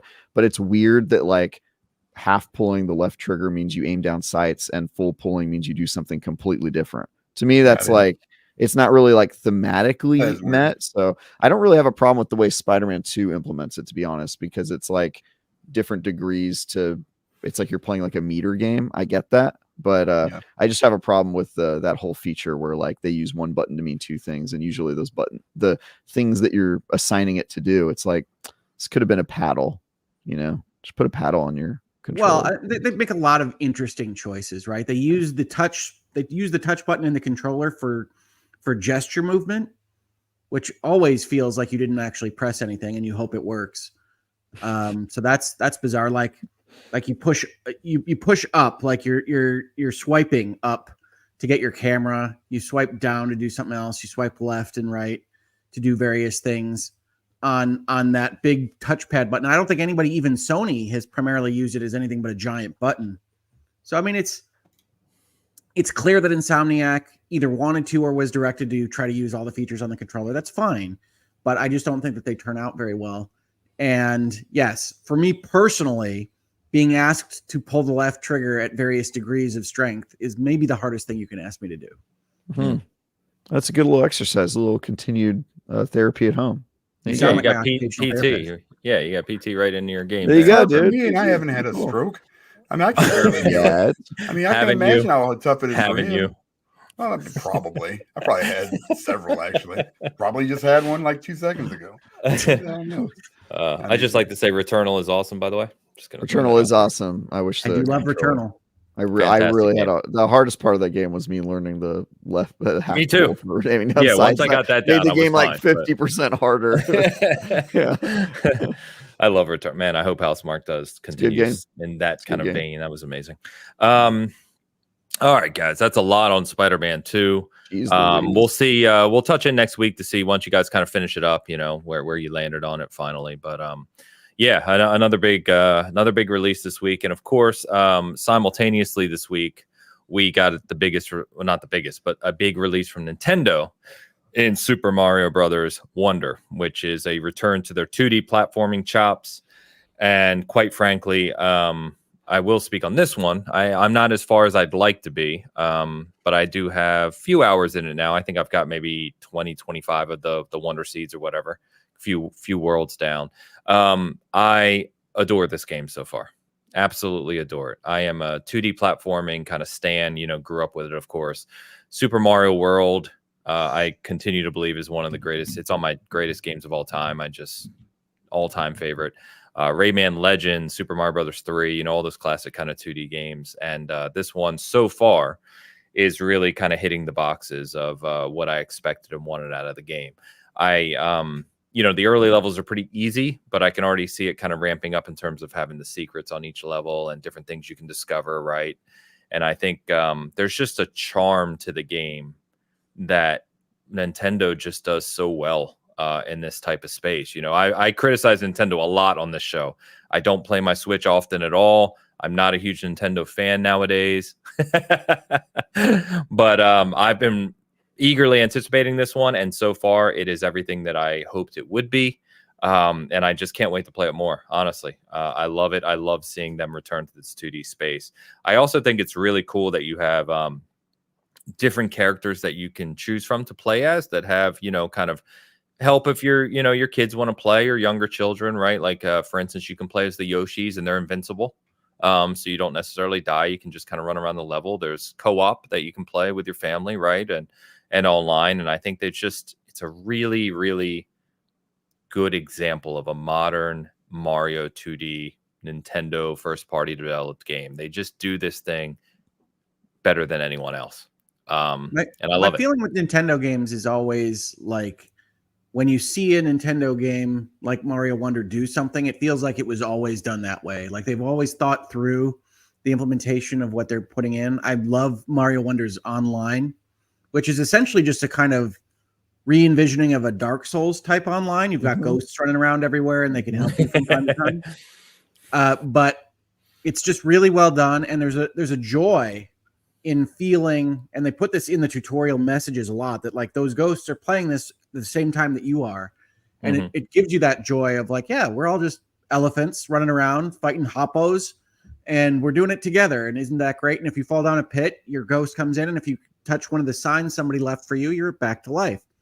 And like, it's just a really good implementation of multiplayer that is very Nintendo. Like nobody can swear at each other. Nobody can get you in trouble with the family, but Travis says, I'll find a way. Point.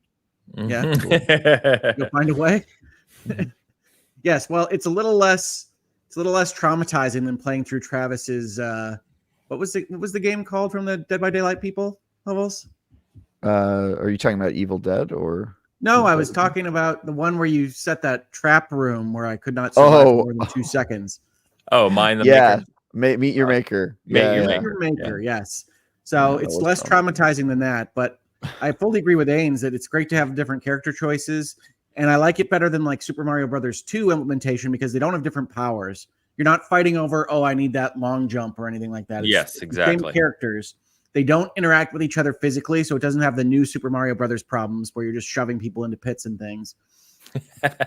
It's a really well done game, and I think when I think about Mario, and Mario 2 and Mario 3 and Super Mario World, this is obviously when I was a younger person, but there was a sense of joy and discovery in those games that I really haven't felt since Wonder's release on Friday. I think it really does feel like the next game after Super Mario World. Like if they took all their imagination from the Galaxy series and from the 3D games and they put it back into 2D, it's that kind of upgrade from what the older games were. And I really didn't know Nintendo was even going to try to do this with their 2D enterprises anymore. It feels as imaginative and fun as one of the 3D games, which is usually what I'm excited about. And if you're at all interested in any of those things that I just said, Super Mario Brothers Wonder is a must-buy. It is fantastic. Yeah. Elu, who's in the chat and reviewed it for us, gave it a 10. He is also a Super Mario World stan through and through. And, I've talked to him a lot about this game because obviously he's gone through the whole game now. The things he's already said around kind of how it builds, right? The later levels getting more complex and more things to find and everything that you would expect out of a 2D platformer are there. And I'm just super excited to get into them. But it's just like almost immediately playing this game, you just have a smile on your face. And I'm just having fun. And it's great to get those games once in a while. I've said before, I'm a horror stan. I love dark games. I love hard games. Like that's where I live and breathe. But these types of games are just, they're just fantastic. They take me back to childhood. It's joyful. They use those talking flowers so well. There's comedic timing in the game. Yeah. And we should have known, like, I don't know the names off the top of my head, but, a lot of people talked about when you look at the staff from Nintendo that created this game and developed it, it was like an all-star cast, right? This is like their greatest people of the kind of Mario universe, if you will, making this game. And I think even early on, it shows through. It shows right away on the screen. And it's beautiful. What a colorful, like, stunning looking game. And you get those the Wonder Seed, or is it Wonder Seed or is it Wonder Flowers? Yeah, Wonder Flower. And like you feel like you're on an acid trip, not to go too far down the rabbit hole, but it's just like finally changes the world and gives you new mechanics, and it's just awesome, man. So I'm just super pumped to put more time into it and talk more about the later levels here in the coming years. That's that joy of discovery, right? You're like, you find that Wonder Flower in every level and you're like, what is it going to do? I have no idea. Yeah, and it's always unique, and they're always different. They always play that really weird music, and it's a good time. And yeah, it is gorgeous. It's a really gorgeous 2D game in a way that I wasn't expecting. Yeah, I got to say, normally I don't really care at all about what animal Mario is going to turn into in this game, but I love the elephant, and it's awesome. The elephants are cool. I like how they have to squeeze into the pipes. Yeah, everything about them is great. I'm really enjoying it. This seems to be a theme, but I don't know. Have you guys played much of this game? I only played like an hour, but I'm about midway through 3 to 4. Yeah, okay. I've beaten the first 2 worlds. So the theme is that I'm playing a lot more games in a lot less time per game. So. But I'm really liking what I've done what I've seen so far. I haven't played enough to say whether it's going to be like a 10 out of 10 for me, but given that Mario has really not missed in the Switch era, I would say like the Switch for Mario has been pretty damn good. I really liked Odyssey too. I didn't think Odyssey was, for me, it wasn't the all-time top, but it was up there. It was my game of the year that year for sure. Because I think that was the year it was either like everybody was saying Tears of the Kingdom or Odyssey, and I was definitely Team Odyssey. Breath of the Wild, you mean? Probably. Sorry, Breath of the Wild. Breath of the Wild, yeah. Breath of the Wild, yeah. They were Tears of the Kingdom. Yeah, they had really. Odyssey was Odyssey 2018. We were talking about 2018. I think it was. Yeah, it was the same year. Switch's launch was the smartest and best console launch ever. They had a banger like every month. Yeah, that was a great year for Nintendo. But yeah, the Odyssey was definitely great. And I just think, that team continues to show that Mario is still relevant, that they're finding new ways to do weird stuff. I also really appreciate that all the art in Wonder is 3D models, even though it's a 2D game. You can tell in certain moments, and it's like, wow, they put a lot of effort into like the 50% of the game you don't see on the other end of all the models. So it's really cool. Alex said Odyssey was 2017. Maybe it was late 2017. 2017 was the Breath of the Wild was at launch. Yeah, the Switch launched in 2017. So early in the year, it would have been Breath of the Wild, and then end of that year. was Odyssey. That was definitely my game of the year, 2017. Odyssey was great. The game of the year that year was Prey, by the way. But anyway, not at launch. Yes. Maybe later. Yeah, a couple weeks later, sadly. But it's fantastic so far. Funny enough, Elu, he said this in his review too, but he said Baldur's Gate 3 was his game of the year by a mile. Like, he had already said nothing's going to touch this year for me, and he now says Mario Wonder is his game of the year atop Baldur's Gate 3. Damn. He said it's just magical. Damn. So, to be honest with you guys, I thought this was like the remake of the RPG for some reason. I had no idea. That's coming out next month. That's coming out next month. Yeah, I had no idea. I had to actually look it up. I was like, "What the hell is this Mario Wonder?" I had no idea. Did you ever like the 2D Mario games? Are you into those? Or I mean, Mario 3. That's probably the last one I played. Mario 3 is incredible. Well, I played Odyssey. That's not true. I played Odyssey, but that was really not. I like that some people really 3D. It's not side scroller, really. Some people in the chat are learning in real time that Elu has turned on them in the Baldur's Gate chat. And they're like, "Oh no, we lost one. Review. We lost one of our Baldur's Gate stands." Yeah. So anyway, I have to, because we're all so positive, I do have to say, from my end, I have found that I can only play a 2D platformer like Wonder, even one that I'm really enjoying. I can only probably do 10 courses at a time. So it's been a slower run than like my time playing Spider-Man, or what I really played this weekend the most, which was Diablo 4 Season 2. Nice. But that's nothing against Wonder. I have not been disappointed in any level that I've entered into. I just essentially say, "Yep, I'm good on Mario right now," and I go to the next thing. I'm 100% with you. Yeah, I think it's just it's a play style of the game, and I'm also weird too. I like to things I really enjoy like that. I like to kind of savor. Like, I don't want to rush through them. Yeah, so I'm in the same camp. I'll play a few levels and then I'll go play some more Lords of the Fallen or something else. Yep. You're like the dog that like buries the bone to eat, to bury it up. Yeah, and nibble on it, here and there. Yeah, no doubt. I'm kind of like that with all games, to be honest. I don't really binge games or shows. Actually, I hate binging shows too. I just like to get a little taste now and again, move on to something else. I kind of have ADD with games. It's a problem. Let's so that's Wonder.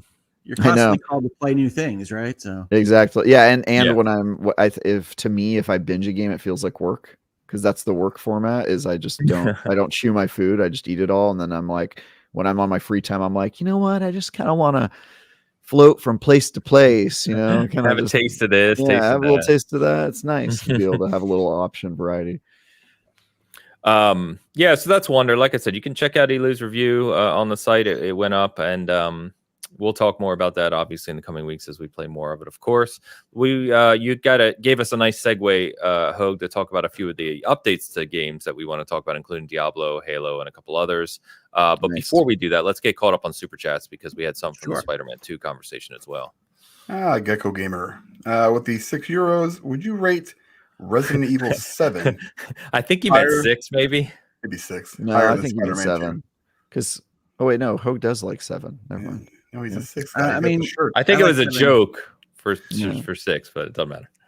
Would I rate RE7 or RE6 higher than Spider-Man 2? I haven't beaten Spider-Man 2, so it wouldn't be fair for me to say one way or the other. But I've been enjoying my gameplay of Spider-Man 2 more than those 2 Resident Evil titles. Bamskis. Yeah, makes sense. Yeah, it's still good. Even when you complain about Spider-Man, you're just upset that it's not like 9 or 10 lofty game changer. I don't think anybody's saying like the game's bad. Like, to me, it's like a very polished, like good AAA game. It's just, you can't have criticisms, Travis. It's not allowed. Oh, watch me. Not every game. Every game. Never given a 10, guys. Never given a 10. I got criticisms. Gecko, thank you. Tao with the member comment. PlayStation needs to learn to not spoil major parts in their games. Spidey 1, Sinister 6, Spidey 2. They definitely did it with Spidey 1. Yeah, they definitely did that with Spider-Man 1. Don't even catch a glimpse of ads. I went pretty much dark. I didn't get spoiled at all. Yeah, I'm dark too. So I don't know the twist, so don't tell me. Well, I haven't played the game, but even I knew that there's a whole Sandman fly through. Like they showed all that, or showed pieces of it at least. I had no idea. I only know that you get 19 inches of venom. I haven't. Yeah, I do think that is technically a spoiler. Like based on where they're going to introduce the venom concept, I don't think that's not a spoiler. I think they probably have to. But yeah, I mean, one of the issues I have with Spider-Man 2 is not venom specifically, but in movie land, one of the major criticisms of Sam Raimi's Spider-Man 3 is just that it has too much stuff going on. Nothing gets the right amount of time. So it's all this kind of disjointed, fan servicey, multiple villains, multiple components. And Spider-Man 2, the game, feels most like that to me. And if we had a critical class that was analyzing those kinds of things, I think we'd get more of that kind of discussion and maybe move away from what is something that movies have moved away from after they get, hit by reviews like that. Bloated. Gotcha. Tal, thank you, man. Always appreciate you. DS. DS. Dark Souls. Or the Nintendo DS.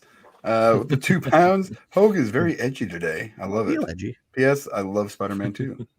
Wait until Insomniac makes a game about Hogue. Then they're going to make him even more edgy. All these slow cutscenes where he's walking, creeping all my through. music slows down.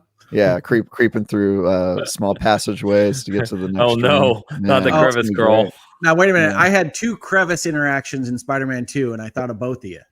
Yep. There you go. The crevices, dude. I live in the crevice. That's my whole life. I'm never in any room. I'm just in a crevice somewhere. That's if you're wondering, Travis, what is Travis up to right now? Just imagine me in between a crevice, not pressing forward or backward. I try not to imagine you extra. No. The real time is enough. It's not a daily occurrence that happens. Like, well, I wonder what Travis is doing right now. No, but hey, now you're going to, right? Spider-Man 2. I'm glad you're enjoying it. Spider-Man 2 is good. Yeah. Yes, thank you for the super chat. Gecko's back again. Yeah, with the 11 euros. Do you think Spider-Man 2 has gotten the same kind of problems that Ubisoft games have for some time? Too big, not much happening yet, still too bloated. I don't think it's anywhere near that level. Yeah. But yeah, I think it's got too much going on. It feels kind of anti-designed a little bit from the earlier Spider-Man games. And what I mean by that, and I know I've used this analogy in this space before, but in the land of board gaming, there's Euro design, which is points based and kind of elegance based, and there's Ameritrash. And I'm not speaking against my own country's board game design sensibilities here, but it essentially means that in order to emulate some kind of theme in a board game, you do it with 35 different decks of cards, right? Because you can always brute force theme with that kind of way instead of elegance. And I have always favored elegance. And I think Spider-Man did that better. And Spider-Man 2 kind of goes for this, throw everything at him and you'll feel like Spider-Man because there isn't anything that isn't Spider-Man in this. We're just going to throw 100 different Spider-Men at you and you'll love it. And that's just not my preferred design approach. I'm fully willing to admit that that's my personal tilt, but I don't think it's the best way to make games. And I love Ameritrash. I think we've talked about we've kind of made that comparison too before of PlayStation first party getting towards the Ubisoft problem, but I would say it's fair to argue they're not to that level. That's it's going to be hard. They're the GOAT. Ubisoft's the GOAT to bloat. They are the bloat goat. Bloat goat. I'm just imagining like a really, really overweight goat. Like it's just so he's not having a good time. And look, if you're not laughing right now, your imagination just isn't understanding how big goats could be. That's really the only reason. Oh man, I just imagine the bloat goat screaming now. So hey. The bloat goat. Dude, trying to climb up on those walls like and failing, just keeps falling off. Dude, bloat goat is a 10 out of 10 hashtag. Hashtag bloat goat. Can you imagine people start using that hashtag with Ubisoft games? Like, dang, this Ubisoft game's 400 hours, hashtag bloat goat. Like, dude, that would just be so good. Oh man. I want to see it as part of their Twitter ad. Me too, dude. Honestly, they should own it. That's free marketing. They should put bloat goat with it should have a crown, as the little thing next to the for sure. A goat and then a crown emoji. That's like literally like oh shit. Oh man, Gecko, thank you as always. Alex with $2 super chat. I was like the critic from Ratatouille with wonder. I've never seen Chef's Ratatouille. Kiss. You've never seen Oh, Ratatouille? no? Great That's movie. my favorite Pixar movie. Yeah, it's a great movie. Yeah. I've never seen it. No? Assuming he was Oh. very happy. I've not really seen any Disney movies. I didn't have a childhood, but I do know Ratatouille from Disney Dreamlight Valley. Mm-hmm. Is in that game. You mean Remy? Yep, Ratatouille sure. is a dish. Remy's Ratatouille is in the game though. You make Ratatouille, the dish. Okay. So yeah, I know the character. Refer to it as a character. Well, is food not a Ratatouille. character? I'm sorry. I'm sorry. I didn't know we were getting all gatekeepy over here, but what a character could be. Yeah, no, Remy. Yeah, I know Remy. You're right. Alex, thank you, man. Appreciate you. All right. So Hogue, you want to talk to us a little bit about Diablo. So I'm hearing very good things about season 2. I installed it, of course. I have not played it though. Again, just too many things. How are you feeling about it? I love it, but I'm the wrong person to ask that question, I think, because I was fine with season 1 and I've loved Diablo 4 basically since it released. I can talk about some of the changes. Yeah. Which I think are huge improvements. So I do think season 1, to Hogue's point, like if you're not deep into the end game, like, oh, I'm trying to get to level 100 every season, like I like all that stuff. I think Diablo season 1 was fine for you. It was really just like the hardcore community that was pissed, which, spoiler alert, that's every live service game. It's every hardcore community. Every live service game, it is the extreme. I have no life. This is the only game I play. People who are the most pissed, and those tend to be the ones that get highlighted in Reddit or Reddit threads and Twitter threads and yada yada.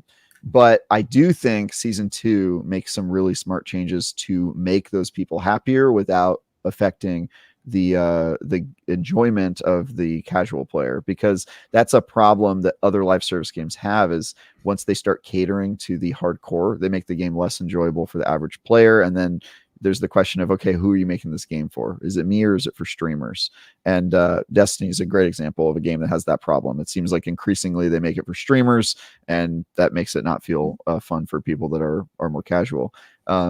I think Diablo's changes to making the grind from 50 to 100 40% faster is a really good choice. I think the new endgame bosses give you actual things to grind for. The whole summoning ritual to getting the new ultra uber boss is really cool, and I love the way that requires kind of like teamwork and coordination with other people if you're trying to grind it. And I think the theme of season 2 is a lot cooler and less generic than like zombie infection kind of, that's like, to me, the least exciting theme for a season. And I think vampires are significantly cooler and also leads to cooler looking items. Yeah, Ancient Lord of the Vampires is sweet. So, and I love the new character with her crossbow. Eris is great. Who is that voice actor?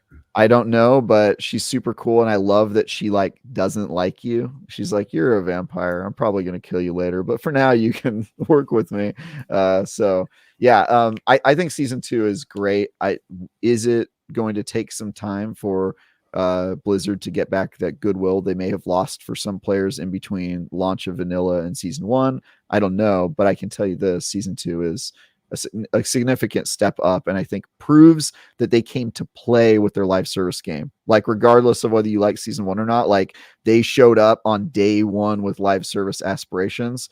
And also, I would be remiss if I didn't mention finally fixing the gem thing is the highlight of the season for me. The fact that I didn't even know they were going to do that until the season started, that they changed it to this breakdown of gem parts.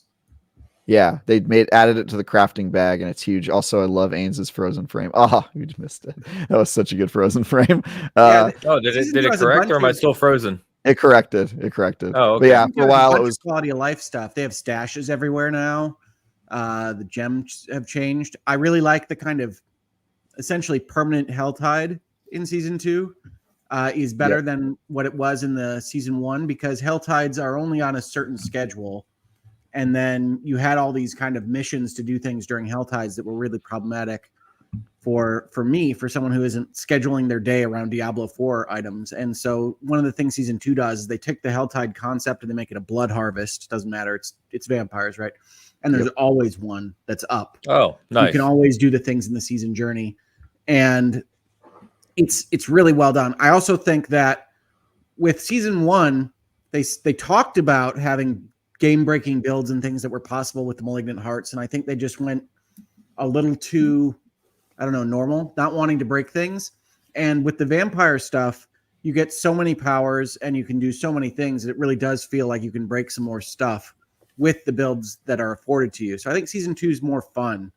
I'm just the wrong person to ask for what's better about it, other than it feels like the XP comes faster, and I'm not even sure that it is. I'm at level 35. I'm not sure it happens for the early levels. Yeah, it comes faster, but it really ramps up at level 50 because so basically XP ramps with creatures that get as they get harder, which isn't something that was always true. So that's cool. But I love Diablo 4. I'm still not entirely sure how the seasons transitioned. Like, I have almost everything I had before in terms of like potions and things, but a bunch of my waypoints turned off. Like, I guess that's part of what they did. So that's been interesting to kind of go back and set up the world again how you need it to be. But it completely changed the way that whole map XP progression thing works. And I would say that's currently their biggest point of confusion, is like the clarity on like why that decision is made. And they had an explanation for vanilla, and then they had an explanation for season 1, and then for season 2 they have a very different explanation. And so it's like clearly they're still experimenting, but like the design philosophy around that is very confusing. I'll give you that for sure. Yeah, it is, because you start out, you got your 10 points and you got everything from your exploration, but then you have to go hit waypoints again for some reason. Yep. Yeah. So I think it's a good game. I agree with Travis entirely on the addition of the end bosses, and like they fuel themselves, right? Like, so if you think about it as like Destiny, they give resources to get to the next one, to get to the next one, to get to the next one, to get to the final one. Like, all of that is much better thought out, which I can understand that people that are in that end game all the time are going to like more. I'm not usually there. I got there in season 1 to some extent, although I was in the mid 70s in levels, and that probably doesn't count for most of the really hardcore.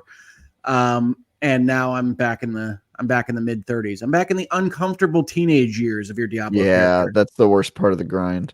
But I think the good news is if you got to mid 70s last season, you might have a shot at 100 now. And that was one of their main goals, was to make it actually feasible for players that weren't, going hardcore and inhaling Diablo.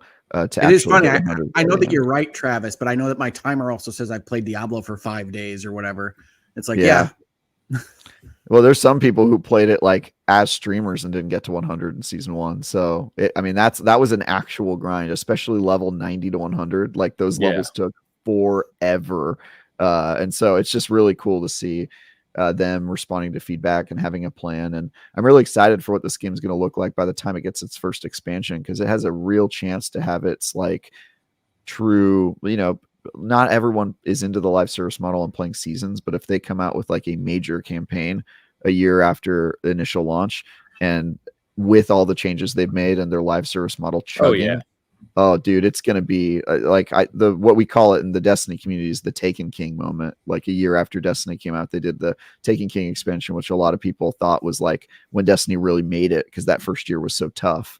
And I could see them having that, but like on steroids, because their game was already really good, and that already really good launch with a good live service game, and then a year of improvements plus a new expansion that itself could be cool and honestly maybe better than the main campaign, since the main campaign was really just a prologue to this big conflict that's shaping up. I think it has such enormous potential.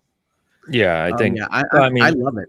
I love it as a game. I'm looking forward to following it. I agree that season 2 is stronger. To me, it's following the arc I would have expected. Season 1 is kind of the conservative season. Season 2 is like, we can play a little bit more.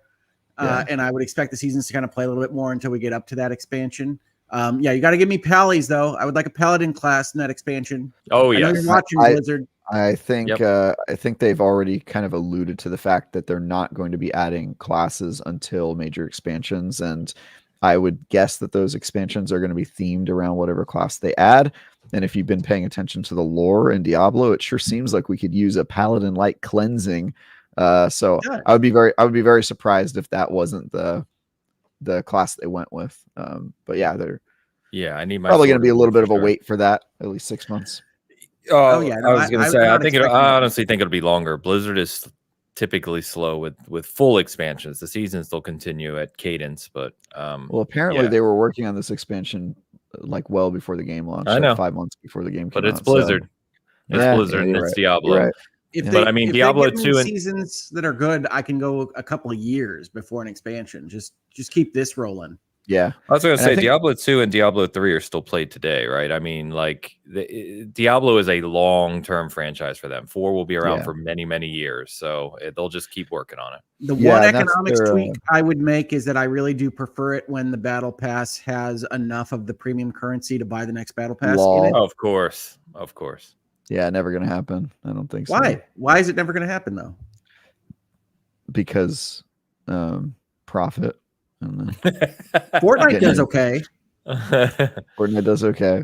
I don't know. According to Epic Games, they're in the poorhouse. You know. Yeah.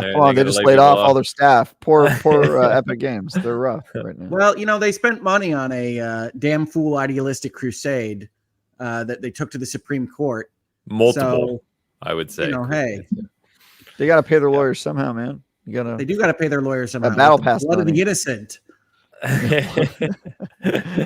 I would love to see that change a little bit. I also have a problem with the fact that all of the cool armor and cosmetic items are in the premium. Like it's really hard to get good. They changed that a little bit, but like especially the armor, it just feels like none of the cool stuff is in the game that you can earn, which was not true of the vanilla campaign. Vanilla campaign had a lot of cool gear, and it feels like season 1 and season 2 so far, all the cool gear has been you got to pay for it or earn it in the battle pass. Stuff is definitely in the premium store. Yeah, I like the Awoken stuff from season 1, but yeah. Well, that's awesome. I'm excited to get back to it. It's just been like we said. We still got more games to talk about. We said this week was going to be all just games.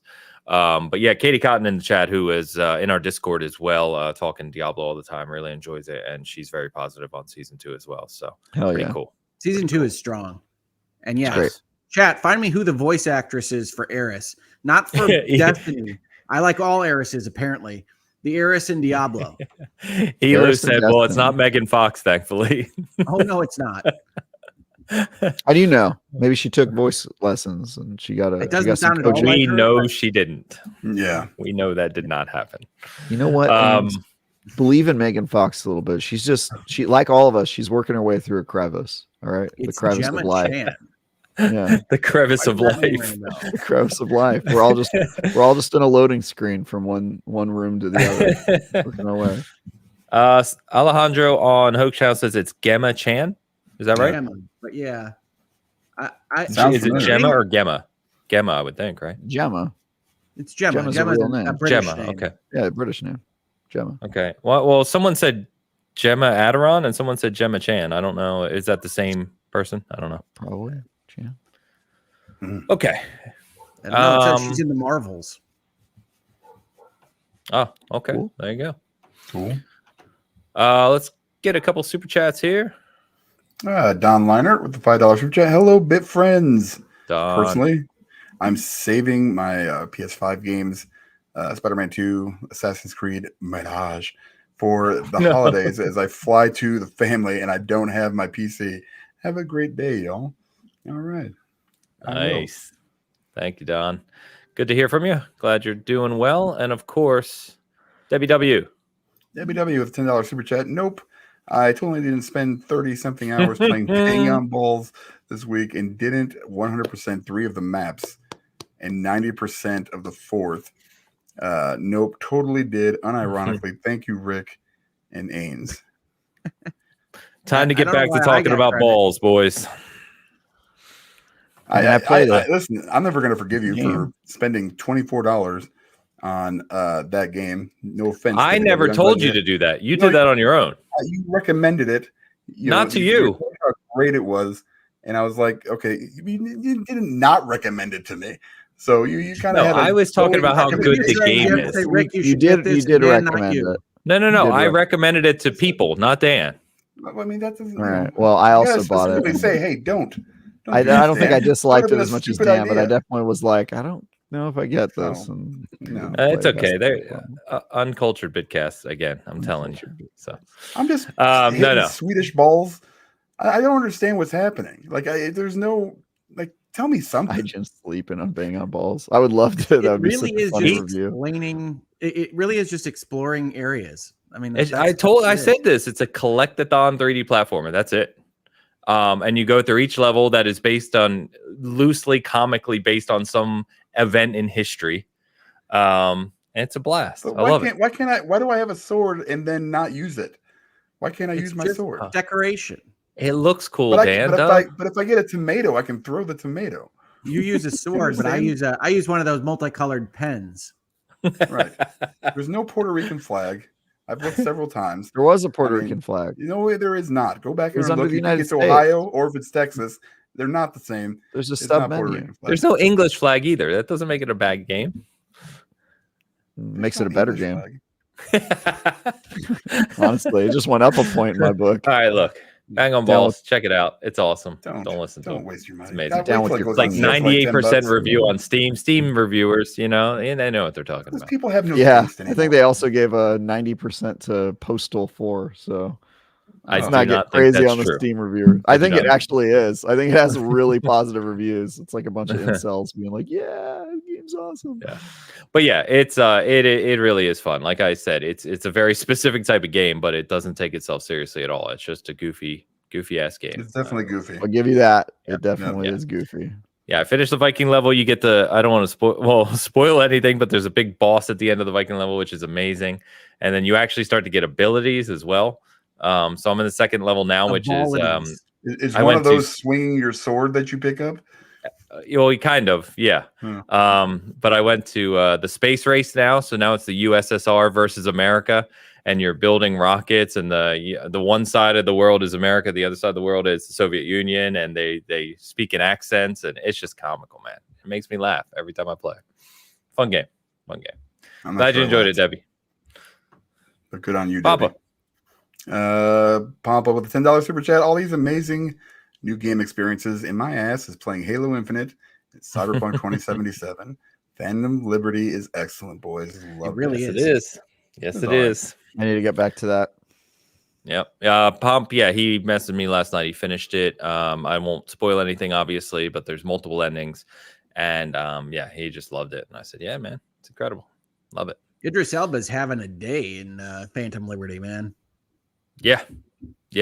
I think that's one of the things that surprised me the most is usually when they get these big name actors in a lot of games, they're almost like cameos, right? They're very minorly involved. But no, he is a full-fledged, full story character that continues all the way through. It's pretty cool. I really do like his performance better than Keanu's. I know you guys like Keanu in the game, but I think Idris's performance is really strong. Yeah, for sure. Yeah. You really don't put me in that camp. Dead, right? Like he's just very monotone. I love that you could say Phantom Liberty's performances are bad while complimenting Spider-Man's performances. What are we doing here? I'm not complimenting Spider-Man's performances. You've never played that game, so you have nothing. I played Spider-Man 1. What, for like an hour?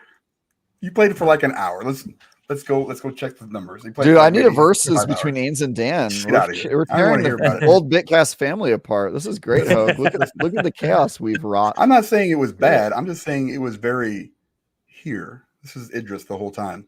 Just like I mean, he's a covert operative. I thought he did well. Yeah. I mean, yeah. I guess if you're going for mediocre, then he did great. Dan only likes over actors. They need to be like, yeah. I didn't like Keanu either, though, but that's just me. It only takes so much emo Keanu. Oh, wow.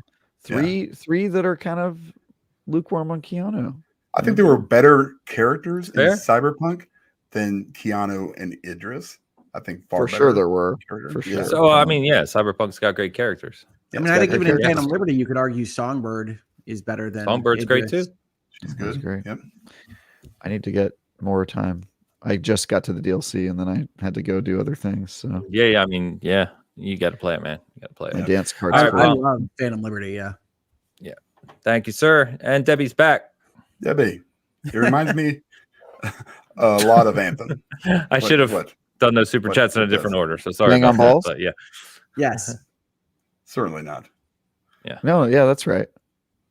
Hey. What? I don't even know what you liked Bang on Balls, so you should accept that comparison. I'm so confused. Anthem's awesome. Right, we know this. So is Bang on Balls. 2 great games. Is it awesome or was it awesome? Hey, it's still awesome. You can still play it. When are they turning those servers off? I don't know, but there's people like I played it a couple months ago, and there's people running around the world doing stuff. Yeah, it's fun. What happens? What a glowing recommendation. People around the world doing stuff. Though, honestly, if you're still doing the same mission over and over again. If you are playing Anthem in 2023, you are in the crevice. Like you are right in the middle of it. Like you just like that is the definition of living in the crevice. It's like I mentioned a couple weeks ago I was playing Redfall again, and I really think that the new patch improvements are good. But every time I try to play Redfall, I think I should definitely be playing something better. Redfall is not good. It is not. It's not terrible. That's what I'm going to say. But the opportunity cost in 2023 is ridiculous. Yeah, to me, the thing that they will never be able to fix is the game. The combat just feels terrible. It's like floaty and it does feel better now, but it's not top of class at anything. And so you say, why would I play this right now when I could, especially in this year?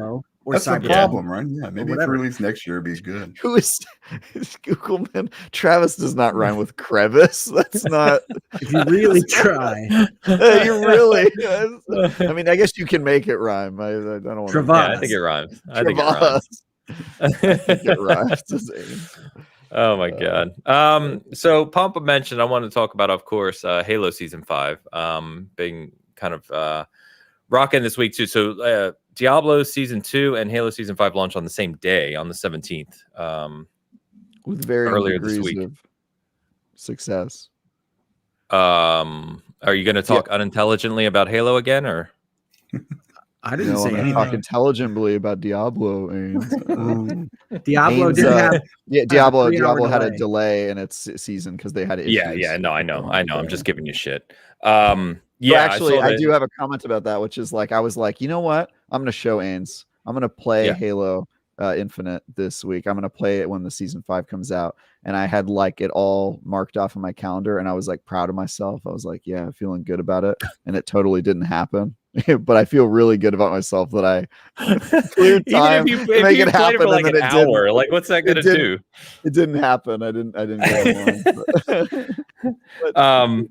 And obviously, I talk about Halo a lot, so I won't stay on it too long. But great new release. Lot of cool quality of life features, new content, obviously, and some of the really neat things. For instance, like refreshing the ranked meta. So if you're a competitive Halo player, they switch the main starting weapon, which in Halo is a big deal. So it's now a 5-shot single shot weapon called the Bandit Evo, which is it makes an even larger skill gap to an already big skill gap game, because you have to be very precise and very accurate and thoughtful with your kind of engagements and shots. So the ranks kind of board, all ranked, yes. Oh my god! And it's changed for HCS Season 3. So the pro competitive will be Bandit starts. Yes. So the BR is out for comp. The BR is a pickup weapon now. Yeah. Damn, honestly, that's a great change, because once you have the BR, you need no reason to pick up any weapon on the map. BR is like already, god tier weapon. So I love that change. That was one of my big problems with comp. Is to me the pistol and AR felt better as starting weapons, just because they give you every incentive to actually control the battlefield and try to find better gear. When you have the BR, you have way less incentive. You can just get mad kills with the BR. So that's one of the things the pros, and a lot of times in the comp world, they're obviously listening to the pro players. And the pros said they wanted a bigger skill gap with the starting weapon. So they created this to kind of almost replicate the Halo 5 pistol as a starting weapon. So it definitely makes engagements a little different. Power weapon control is more important, things like that. So that's a huge change. They added AI to Forge now, so scripting. So people in the first week have already created ridiculous things. I know. So you have like firefight being recreated, and like you have these giant monster hunters. Arenas. Yeah, the monster arenas, and there's nuts. November 14th, they have mid-season. They're bringing a Halo 3 themed playlist with 8 remade maps from Halo 3. They're even doing like a whole Mountain Dew promotion to kind of do a flashback to 2007. But it's just, I could go on. That's why they're doing it. Yeah, not for all the money they're going to get. Not the money. Yeah. But there's just a lot of good content there, and they're really kind of firing on all cylinders. Like I said, they're really kind of crushing the updates, and they make all these continual updates weekly and bi-weekly too. So there's rotational playlists and things coming in and out, new maps being added, and it's just they've really done a lot with that game. So it's seen a big increase. I think it was 15th on Xbox Live yesterday when I looked. Steam like more than doubled, even though Steam was pretty low because it's a Windows PC game really in Game Pass. But so a lot of interest in it, and people kind of getting back into Halo, which is cool to see. So it's good. It's been fun. Yeah, and then Battlefield 2042 is experiencing the same thing. I don't know if you guys saw that, and I preached like a few months ago about Battlefield 2042 actually being good now. Like I was playing it quite a bit. It passed its like concurrent player over 100,000 concurrents on Steam. Like it's like, a lot of people playing that game now. So it's just great to see these live service games kind of getting new life, and the developer kind of sticking with them until they're really being enjoyed by a lot of people. So it's better than abandoning them. Travis's book of live services games is accurate, where you just take a year off and come back, and the people come back. Yep. Got to keep working on it. Yep. Yeah. I mean, look, I think there's studios that do this intelligently and plan for it, like Diablo, where they're good day one and you can tell that they came to play. And then there's the other where you can almost immediately when the game launches that they don't really have it together and it's going to take some time. And I think 2042, the headline there is, wow, I'm surprised they stuck with it. Halo Infinite, the headline is, I'm glad that they got there eventually, but 100% success that they're doing now is still only 50% success, since what they promised was campaign and multiplayer, and we're very clearly not getting campaign. So I'll always be sad about that, but it is cool to see that they did finally come around, as we predicted on the show that the first year. We talked about it many times. Yeah, we talked about it many times about that. This is the model for live service games. So yeah, I hope that there are more Diablo 4s, because if you believe in your game, you should be building that pipeline before the game comes out. But certainly the model before that is the norm, is that there's just a year of rockiness and eventually comes back. So it's cool to see some of the games reach that rather than dying before they got around that very dangerous kind of that cliff that nears some games. So yeah, and kills some games, right? It kills some games. Yeah, some games die in that year because it's hard to survive. The companies that are surviving that period are the ones with huge amounts of excess capital. I was just gonna say that. Yep. Yeah, you got EA, Blizzard, and Xbox. I mean, yeah, you're and honestly, in general, even if you have a live service game and you are prepared to support it day one, that requires an enormous team. You need essentially 3 teams at minimum working on the game in tandem on different parts of the pipeline. Which is such an enormous investment, and you have to do it before your game is going to resonate with players. Because if it doesn't resonate with players and people don't play your game, then you've just built 3 teams that are all going to have to get shut down and work on other projects. And so it's a huge gamble that I think part of the problem with live service right now is it seems to be a model that only really works for enormous developers. But the good thing is, one of the main disadvantages of large AAA publishers and developers these days is that they can't really take risks. They're very risk averse because their gambles, or they're playing at the high stakes table, right, with their stuff. And I think live service games do let them take some creative risks to some extent, because you can always fix it in post, right? 2042 doesn't work. You can spend a year fixing it up, and eventually it can be a successful game. So there's advantages and disadvantages. I still think the model's great, but yeah, it's interesting to see how much has changed in a year since the last time we started talking about live service, the landscape. Yeah, I'll never forget first playing 2042 when I got early access to it. And I mean, and when I say broken, I don't even mean aspects were broken. You literally couldn't play it. It was completely dead. Disaster. So yeah, no, it's great to see. And the problem it creates, which is kind of funny, a funny problem to have as we've talked through this, all these games, is because there's great new game releases like Spider-Man and Wonder and these other games, right? But then you have this great new content being delivered for these games you already love. Trying to find time for them all is impossible. I'm just bouncing around all over the place. And if I spend a night playing Halo, that's 3, 4, 5 hours that could have spent playing Lords of the Fallen or Wonder or something else that I just not. But those I haven't even gotten to my currently playing. I got bad news for you guys. There's even more games you're going to have to play in the near future. Yeah, I mean, there's a lot of other games. Not bad news, Travis. It's pretty bad. It's pretty bad. I know what one for your time, for your wallet. I don't know. You're not going to see your kids, Hogue. I play most of the games with my kids. I shun mine. That's a pretty good. That's a pretty good. Yeah. Your loved ones can't say no to you because you have authority over them. You're like, you're playing this game with me. Play this game. I don't like this game, Dad. That's not how it works. Certainly. Silent Hill 2. Yeah. So, you're playing it. Yeah. Get me through this Elden Ring fight or no dinner. Well, we talked about it last week, but I have started an Elden Ring run, and Ains, I am in Stormvale Castle now. Okay. Nice. Stormvale is huge. Just remember, and there are many, many, many hidden things in there. Remember, so a goldfish got through that level. Just remember that. I'm proud. So you're fully in Stormvale. Okay, I'm so proud you're of like goldfish too. That's impressive shit. You're like 5 or 10% through the game. Yeah. Oh yeah, no, it's super early. A marathon, not a sprint. But I'm back in Stormvale. Okay. Yeah, just explore a lot. Just explore take your time. That's your advice. Well, yeah, I mean, there's all kinds of hidden things in Stormvale, but there's all kinds of very useful stuff you can find in Stormvale too. So just explore a lot. If you see some boxes, feel free to walk right past them. Don't investigate. If something pops out and tries to kill you, run. The most important thing is if you see a note that says treasure down there, jump. Follow it. They're helping you out. Follow that advice. Live in the crevice.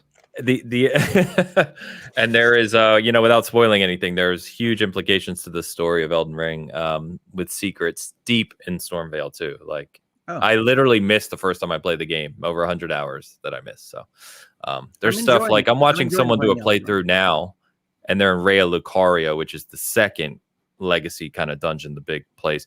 And I've been through there as far as I've gotten. I've been there 5 times, and I've gone through countless different areas, and they found stuff that I never found. It's just that game. I say it all the time. The game's endless, man. It's endless. So I know we're at 2-hour mark. Travis, you said you had some other games you want to talk about. Anything like specific? Yeah, I got some specific stuff. Go. I think I can talk about some stuff I couldn't talk about last show, which is because you weren't here. Okay, sir. Even if I was here, I couldn't talk about it. Okay. Even if you were here, Travis, use the subjunctive. Yeah, that's true. Yeah, good point. By the way, while you're talking, Tide has said that I need to prove I like candy corn by eating at least a piece or two here on the stream. So I'm at it. Go ahead and continue. That is a fair thing to have to prove because I almost don't believe you. I feel like you're trolling me. Yeah. All right, I'm going. So, I want to talk about VR because I've been playing VR games that aren't out yet, and I'm extremely excited to tell you guys that there's some pretty significant stuff coming that I think it's coming this year as well, that I think everybody should clear some time in their calendar to play because they're not just good VR games. They appear to, at least from what I've played, again, I haven't reviewed any of these games yet, but I'm going to be reviewing at least one of them, possibly 2 or 3 of them. There are some games coming that I think are seriously impressive games. The first one I want to talk about is PSVR 2, right, Travis?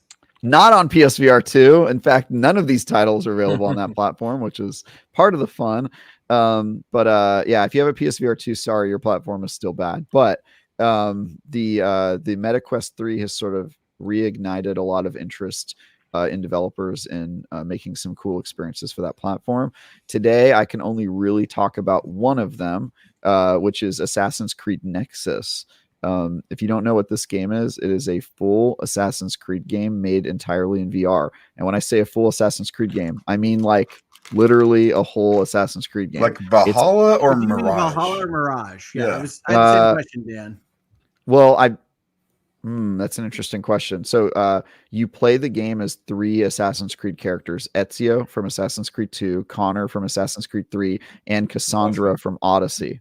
So in a way, it kind of includes both worlds, like in terms of RPG. But I will say the gameplay is much more reminiscent of Assassin's Creed 2 and 3. Basically, think of So the demo I played was like a few hours inside the Ezio storyline, and every part of what you would expect to play in Assassin's Creed 2 as Ezio is represented in VR. There's climbing up walls and parkouring across surfaces and rooftops. There's like combat. Effectively. Yes, effectively. Because the way it works in the game is if you're running across like different platforms, right? You're not like actually jumping in real life to get from each thing. What you do is you hold down the A button just like you would do in the video game. You press forward, and then your character leaps from thing to thing. And then when you want to change your direction, you just change your head. So if you're like trying to turn a corner or swing on something, you turn your head and your character will start moving in that direction. And so it feels, it's like really like organic in terms of like your pointer is your face and the way you're looking. And then your character's taking care of all the footwork. But when you're climbing, you're actually climbing. So you're having to find like things to grapple onto. And that moment where, you're dangling and there's like an overhang, but it goes past you. And in the games, they do that really scary thing where they push off the wall and they grab onto it before they fall. You have to do that in the game. You have to like actually push off and grab onto it. And if you miss the window, your character will fall back. So they do that cool stuff. The climbing is good in like every VR game. And so they take best practices from like the Climb 2 and some, other games that do it well. And they put it in this one. And then the combat, there's combat in it where you can, you're using sword, you get a crossbow, you can throw daggers if you're in stealth and that sort of thing. And then you also can do assassinations where if you break somebody's guard, you can go in with the wrist blade and do a quick assassination. And then what's that? You yell thwip. You hit the button on your wrist and it makes the blade come out, and then you can just jab with it and get a kill. But it only works if their guard's down, because otherwise it's a one-hit kill. It'd be a little cheap. Hey Travis, X Off Grid asked when this releases. This comes out in early November, the first or second week of November. So it's like pretty soon. It's on the MetaQuest 3 is what it was developed for, but I think it also works on the Quest 2. It also has stealth. So it has like there was one section where you're tailing a guy, right? And he does that thing where he's really suspicious looking over, and you have to be careful with what you do. And there's like a part where I was sneaking around on the side of the wall, and another part where you can do the social stealth where you like get into a crowd and you blend in, which is super funny because you're like standing in a circle of dudes and they're all like looking at you. And so I would do what anyone would do, and I just start talking to them in real life. I'm like, hey guys, what are you doing? Converse, the price of tomatoes is crazy, am I right? You get to kind of like, it's a lot more involved when you're actually standing in a group of random people that are all gesticulating randomly. Which is I have cool. to believe you're using a terrible Italian accent for this. Of course. Yeah. And I was, by the way, I was surrounded by Ubisoft employees watching me do this. And they were just like, this guy's unhinged. Like he's like talking to our NPCs in the game. I was like, hey guys, how are we doing? They're like, what is he? Why is he moving his hands so much? It's yeah, crazy. Exactly. Yeah. Did they have a sign that said hashtag bloat goat? Hashtag bloat goat. Yeah. The bloat goats at Ubisoft are at it again. It also has a cool storyline where you're somebody at Abstergo. And so when you put on the headset, you're stepping into the Animus. You're like getting your assignment. And then it's like, all right, time to enter the Animus. So you put on the headset, which is pretty cool. I think this game is going to be good. I only played a couple hours, so remains to be seen. But just based on what I saw, like it appears to be a full Assassin's Creed game. All the parts, stealth, combat, parkour, and climbing are represented in stealth and seem to be competent. And so I'm very excited to play more of this. I will most likely be reviewing it for IGN. And I'm excited to play more of it. I'm also going to be covering some other games. They're embargoed, but I think I can tell you guys I've played Asgard's Wrath 2. And if you're familiar with Asgard's Wrath from the OG MetaQuest, I guess technically not the Quest. It was just an old VR game. You had to be plugged into a PC to play it. So a lot of people didn't play it for that reason. But Asgard's Wrath 2 appears to be a full open world 60+ hour RPG with companions and mounts and all the things, loot game, and all the things you'd expect it to be in an open world RPG in VR. And that's all I can say about it right now. But I will have a preview of it this week because I've played a lot of it, and I'm hoping I get a chance to review that one too, because that game is crazy and I have to see how it turns out. But yeah, that is some VR stuff I can talk about. I can't talk about one of the other games I played, but yeah, I've been doing that and I'm super excited about it. And I also want to tell you guys that tomorrow, Tuesday, Lord of the Rings Return to Moria comes out, and I'm allowed to talk about it tomorrow, but I am reviewing that game. They gave us codes super late. I got it on Friday evening, and so I will most likely have a review in progress tomorrow, but I have been playing a lot of that game and I have thoughts that I'm excited to share with you guys. But yeah, I'm sort of living in the future right now. Like, I'm trying to keep up on Wonder and some of the other stuff, but I'm playing a lot of stuff that's coming out in November, December.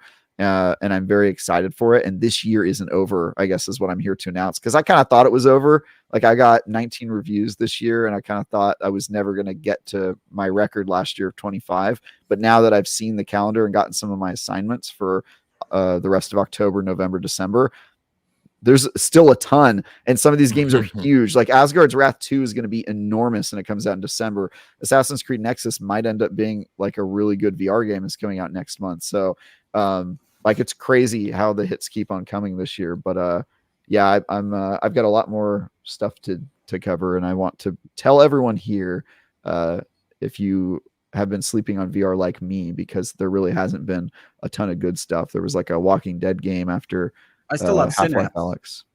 Synapse is great, yeah. But there hasn't been a ton of VR movement after Half-Life Alyx set an enormously amazing bar, and it kind of feels like some of those projects that probably started post Half-Life Alyx are finally coming to fruition, and you can tell that they learned from that game, because some of these VR games are like legit, like very cool. So I'm very excited to play more of it, and I wish I could talk to you guys about Asgard's Wrath, but I will talk to you about it next Sunday, and I have a lot to say. So, I will see if I get to play those. Yeah, someday if they come to one of my VR headsets. You don't have a MetaQuest? I do not have a MetaQuest 3. Yeah, I had a MetaQuest 2.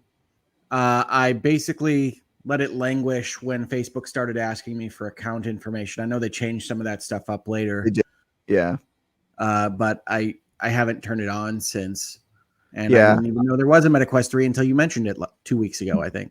I also feel gross about it being a Facebook product, but I will say they did change some of the creepy, like, we want to know your info stuff. And the MetaQuest 3 also comes bundled with Asgard's Wrath 2 if you buy it until January. And so if you're interested at all in playing a massive open world RPG, like the price of entry for MetaQuest 3 is well worth it. And the fact that it comes with their big flagship game that's coming out this year. What do those run now, crazy. Travis? It's not been a terribly lucrative year for me. Yeah, I think the lower end ones are like slightly more. So the MetaQuest 2 is $299, so this is probably like $349, like probably $350 at the low end. I bought like the stupid expensive $500 one, but yeah, I think they have a pretty reasonable entry point for that. Take a look. Yeah, so some cool stuff still coming this year. Like, a surprising amount of like pretty cool games are coming this year. I mean, Alan Wake 2 is still like within a week. Yeah, right? That's 1 week away. We've got Bluey in November. There's a Bluey video game. I mean, it's a party at Hogue House. What the hell is Bluey? I keep seeing people talking. Sorry, Dan. Yeah, I don't know. It's a cartoon healer dog with an Australian accent. Naturally. Yeah, that makes sense. Oh my god. Okay, yeah. Dell is saying the MetaQuest 3 is more expensive than I thought it was. Apparently, it is $500. I did not know that. Okay. Bluey. Yeah, $499. Bluey. Dang, Bluey. And that's your next game after Bang on Balls. Bluey Kabluey. Bluey. Alan Wake 2, Bluey, and then Avatar: Frontiers of Pandora. I know are on my list. So yeah, I bet early December. When's the cutoff for Game of the Year? Like, is it late October, early November? I mean, I don't have a cutoff for Game. I know for we Game don't. Awards. For the game, It's actually the beginning of the second week in November. Yeah, it's early. So Assassin's Creed Nexus will make it. No, it won't. I think it's November 17 or something. I mean, I don't know that that's really a concern for them. VR games are not going to get. Is there not a VR category yet? That's crazy. If there No, isn't. I don't think so. Wow, I don't know. Be. I don't know. They'll probably do it like VR and mobile. You know how they like group together all the stuff they don't care about. Probably like that. It'll be Best VR, VR or mobile sports game. and racing. Yes, VR, sports and racing, and mobile game. Best game. Best live service VR. Also, we 3 love categories Bluey in our house, Dan. Yeah. So is Bluey like a kid show? I'm just like totally. Bluey is ostensibly for preschoolers, but it's the best That's why I never heard of it. in that genre in a long time. Highly recommended. My kids are all grown. Yeah. Okay, well, don't just sit by yourself and watch Bluey. I'm just saying that it's a good show. That's not something I should do, is what you're saying. Like this is like your warning. Like it's probably really good, but don't do it. Yeah, I'm just don't advertise it. You're on your social media. I'm sitting down to watch a few Blueys in a row. I mean, Bluey cartoons are only like 7 minutes long, so you can watch a number of them. Like a Bronies thing where a whole bunch of adult men really get to Bluey. They'll call themselves blue. Kind of taking away that that little mystique that it's got here, Travis. It's getting Kabluies. It's getting gross. Look, dude, the Kabluies. Yeah, there you go. I'm making my way through the crevice. That's all. Bluey's fantastic. Your name rhymes with it. All right. Go get him, Bluey. Go get him, Bluey. I was going to talk a little more about Lords of the Fallen. We can save that for next week. Yeah. I need to get further in it anyway. I'm a little further than last week, but only a few hours. So. So I played it in between reviews. I had some time, so I replayed it on Xbox, and I'm at the final boss, and I got one of the alternate endings almost to end. So cool. I made a lot of progress in that. I'm probably going to finish that up between reviews, and then we can talk about it here. I know I missed the big day we were supposed to talk about it as the main topic, but I know. I really like it. Really, really like it. It's good. So 8 out of 10 IGN. And then of course, it's funny because none of us are really hardcore players of it. I know, but the biggest game of the year, as usual, will be Modern Warfare 3.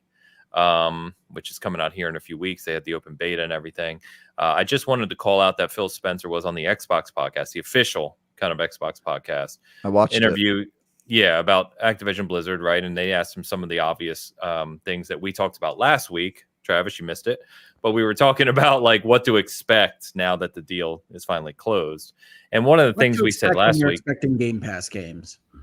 Pretty much. Yeah. And what we said last week is, don't expect a whole lot. Like expect them to talk about some things for several months, but generally speaking, don't expect much here in 2023 or into early 2024. So I was glad to hear, we were pretty on point on that. So he mentioned pretty much that the 3 main bullets that Phil mentioned is that they're going to move away from Call of Duty having any kind of exclusive stuff. It's going to have parity on all platforms. So like, today there's like Call of Duty gets exclusive skins because they pay for the market, or PlayStation gets exclusive skins because they pay for the marketing deal and they get like a early beta and stuff like that. He said all that's going to go away. Every platform will have parity, get same stuff, same time. He said, don't expect Activision Blizzard games and Game Pass right away, like some other places were reporting. So he said it's going to take a little time. But obviously that's on deck, right? One thing I did say they did, if you missed it, by the way, we forgot to mention this, is that Diablo 4 has 10 hours of free play on Xbox this weekend. So if you're like haven't played Diablo 4 and you want to try it, you can try it for free for 10 hours.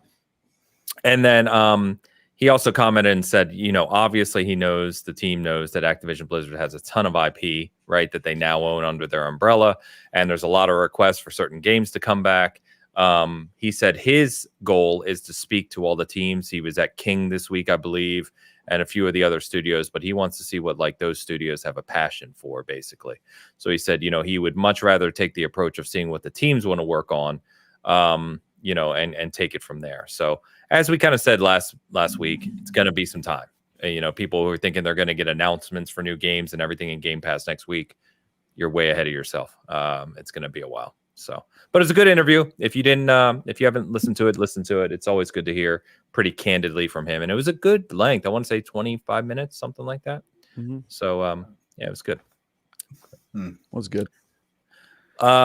Let's get this last super chat. We missed this one actually. From Lao. Halo. Shimazaki. Is that how you say it? Yep.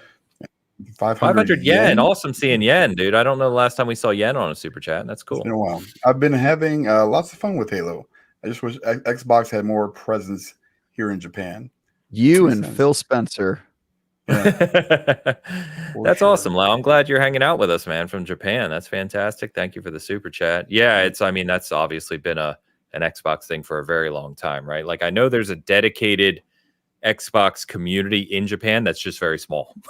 You know what I mean? And they always kind of wish there was a bigger presence there, but we'll see. I mean, we always hope that expands, but they did get their first Japanese studio.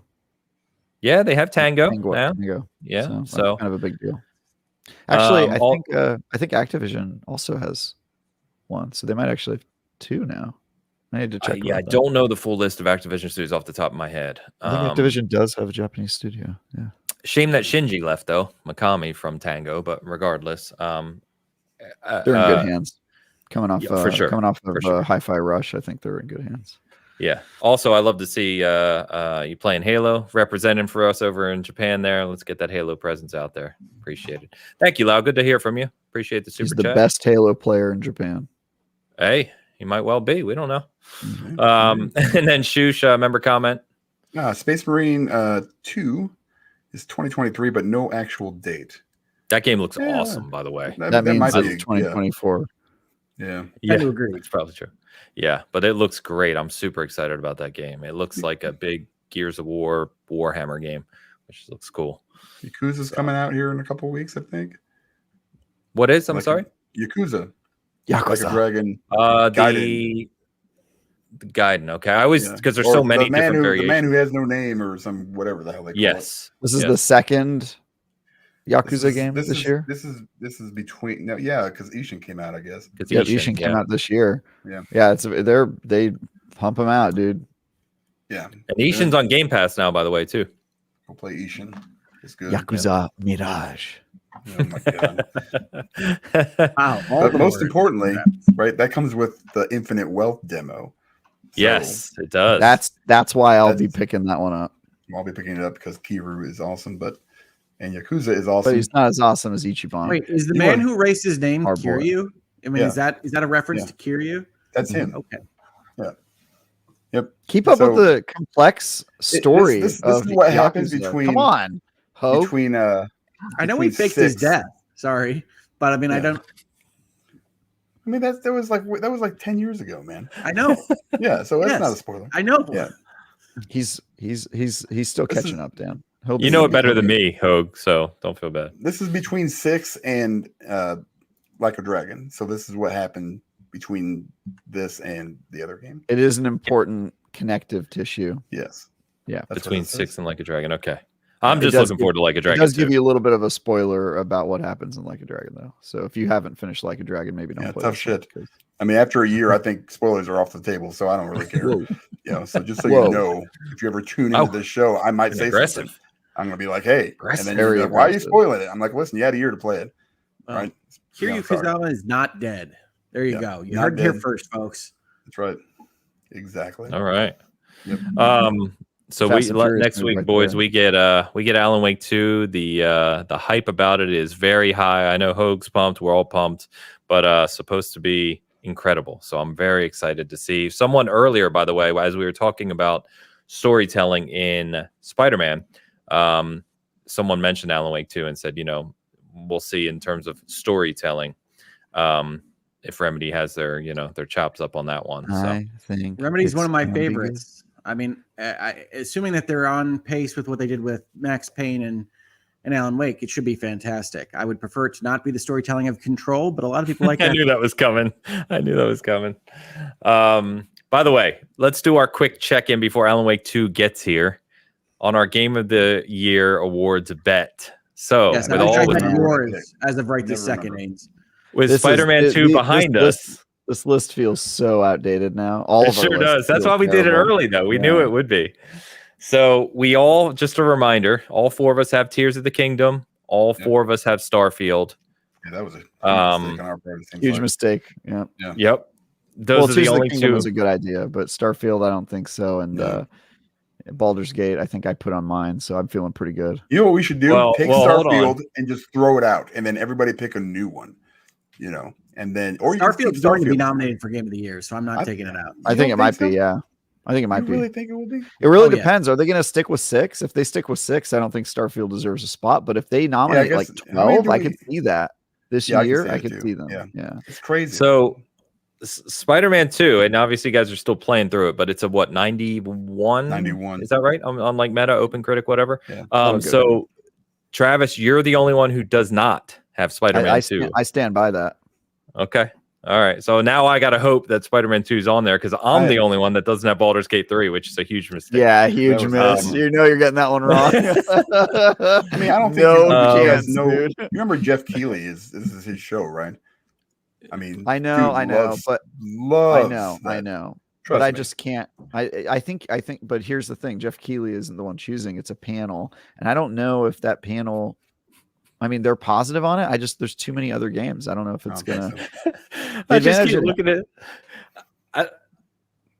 I think that I've said this before. I think Dan's safe, although Dan and I'm sorry, it's hard. The way I wrote this is weird. Dan and I both have Final Fantasy 16.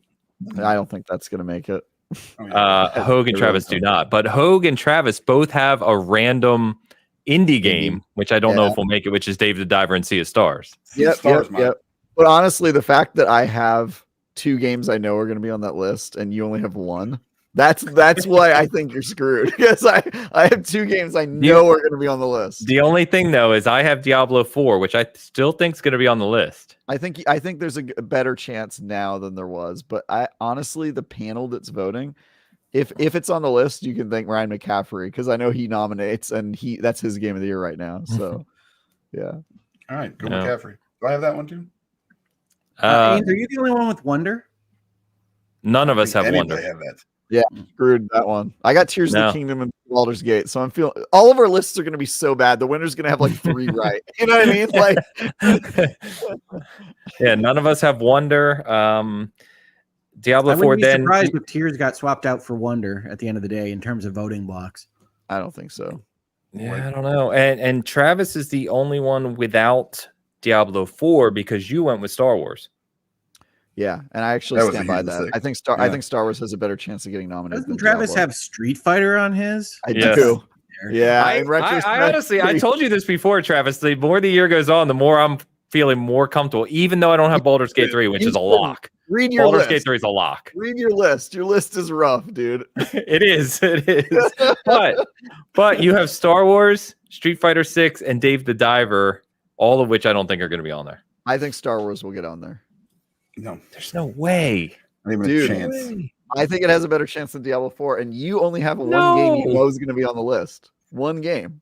Yeah, Baldur's Gate 3 is an absolute lock. We know. Yeah, dude. I'm just saying, I'm not gonna get I'm not gonna get last place. Like I'm very confident of that. I think Tears of the Kingdom and Baldur's Gate 3 are locks. Like if I had to put money on anything, I think those 2 games. So I've got 2 locks, and you have 1. So I'm still feeling pretty good. You know what's hilarious about this? It's gonna be like all of us get like 1 or 2 right, and then the loser's gonna be the one guy who just didn't, Well, oh shit, we said what our tiebreaker was, and I forget what it was now. What was it? We had a tiebreaker. It was a Hollow Knight. You could, if it gets announced, we could swap it out. That was it.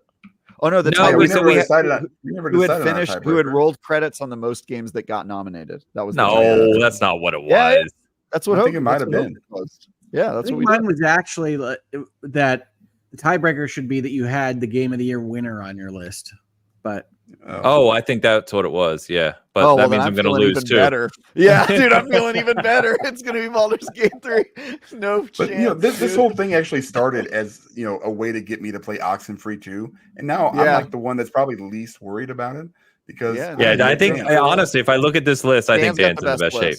Dan's in the best shape. I didn't pick. And here's the thing: when I first joined the show, I was like, "Why is Dan on the show? Like, he's just like this like random ass dude." But the longer I've known Dan, look, I'm being honest. He's this random ass. I'm being honest. 100%. I see some people in the comments have that reaction to Dan too. They're like, "Dude, he doesn't like talk that much. He only plays like 2 games. Why is Dan on the show?" The longer I've gotten to know Dan, the more I've seen his value because he is the every gamer. He's like talking to him is like a window into like 90% of the people who play games, and that is so valuable to have that. So like the reason Dan's list is higher seems better is because the dude has an affinity for the average player. That's my Dan compliment of the day. It was a backhanded compliment at the beginning there. I'm sorry. You can't think with your heart. Dan is fantastic. Terrible idea. Companies would pay a fortune to have Dan. Yeah, he's a focus group. He himself, he could do the focus group. Absolutely fair.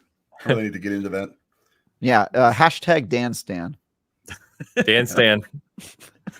You got two hashtags off today. Dan Stan and Bloat Goat. Bloat Goat. There's no confuse Dan Stan with Bloat Goat. Yeah. Let's not get those confused. All right. The more the year goes on, the more I look at Resident Evil 4 on my list, and the more I want to cry. Oh, dude, you're so screwed on that one. No way, dude. Why did I chase that over Baldur's Gate 3? I put Street Fighter 5. I was living in the moment. I don't know why I did that. Yeah, well, I let the Resident Evil 2 nomination kind of blind me. None of us put Hogwarts Legacy, which. There's not a chance in the world. I don't think it gets nominated only because of the year awards. Yeah, because of the politics. No. I get it. Yeah. It's definitely going to be on my list as my favorite games of the year, though, for sure. Like top 10. Think, like Remnant 2 was one that I wouldn't put on anybody. I wouldn't put on a list if I were a betting man, but it'll be on mine. Yeah. Fair enough. All right. Well, that's it'll be fun. We're not that far away. We've been talking about it for months now, but we're only 5 weeks away from the show. Yeah, you just had some kind of announcement on. Well, I think the nominees are going to come out real soon, right? Yeah, the nominees I think are up in the next couple of weeks. Yeah, so and none of us have Alan Wake 2. So Alan Wake 2 could come in right at the right time. And let's remember, Keeley is a huge fan of Remedy. There may be, and people have been waiting for this game for 10, however many years it's been. Hope you may know better than me. 13. If this game comes out and hits it on all fronts, it's almost a lock to be on the game of the year list. If I had my druthers, I'd swap Alan Wake 2 in for Spider-Man right now.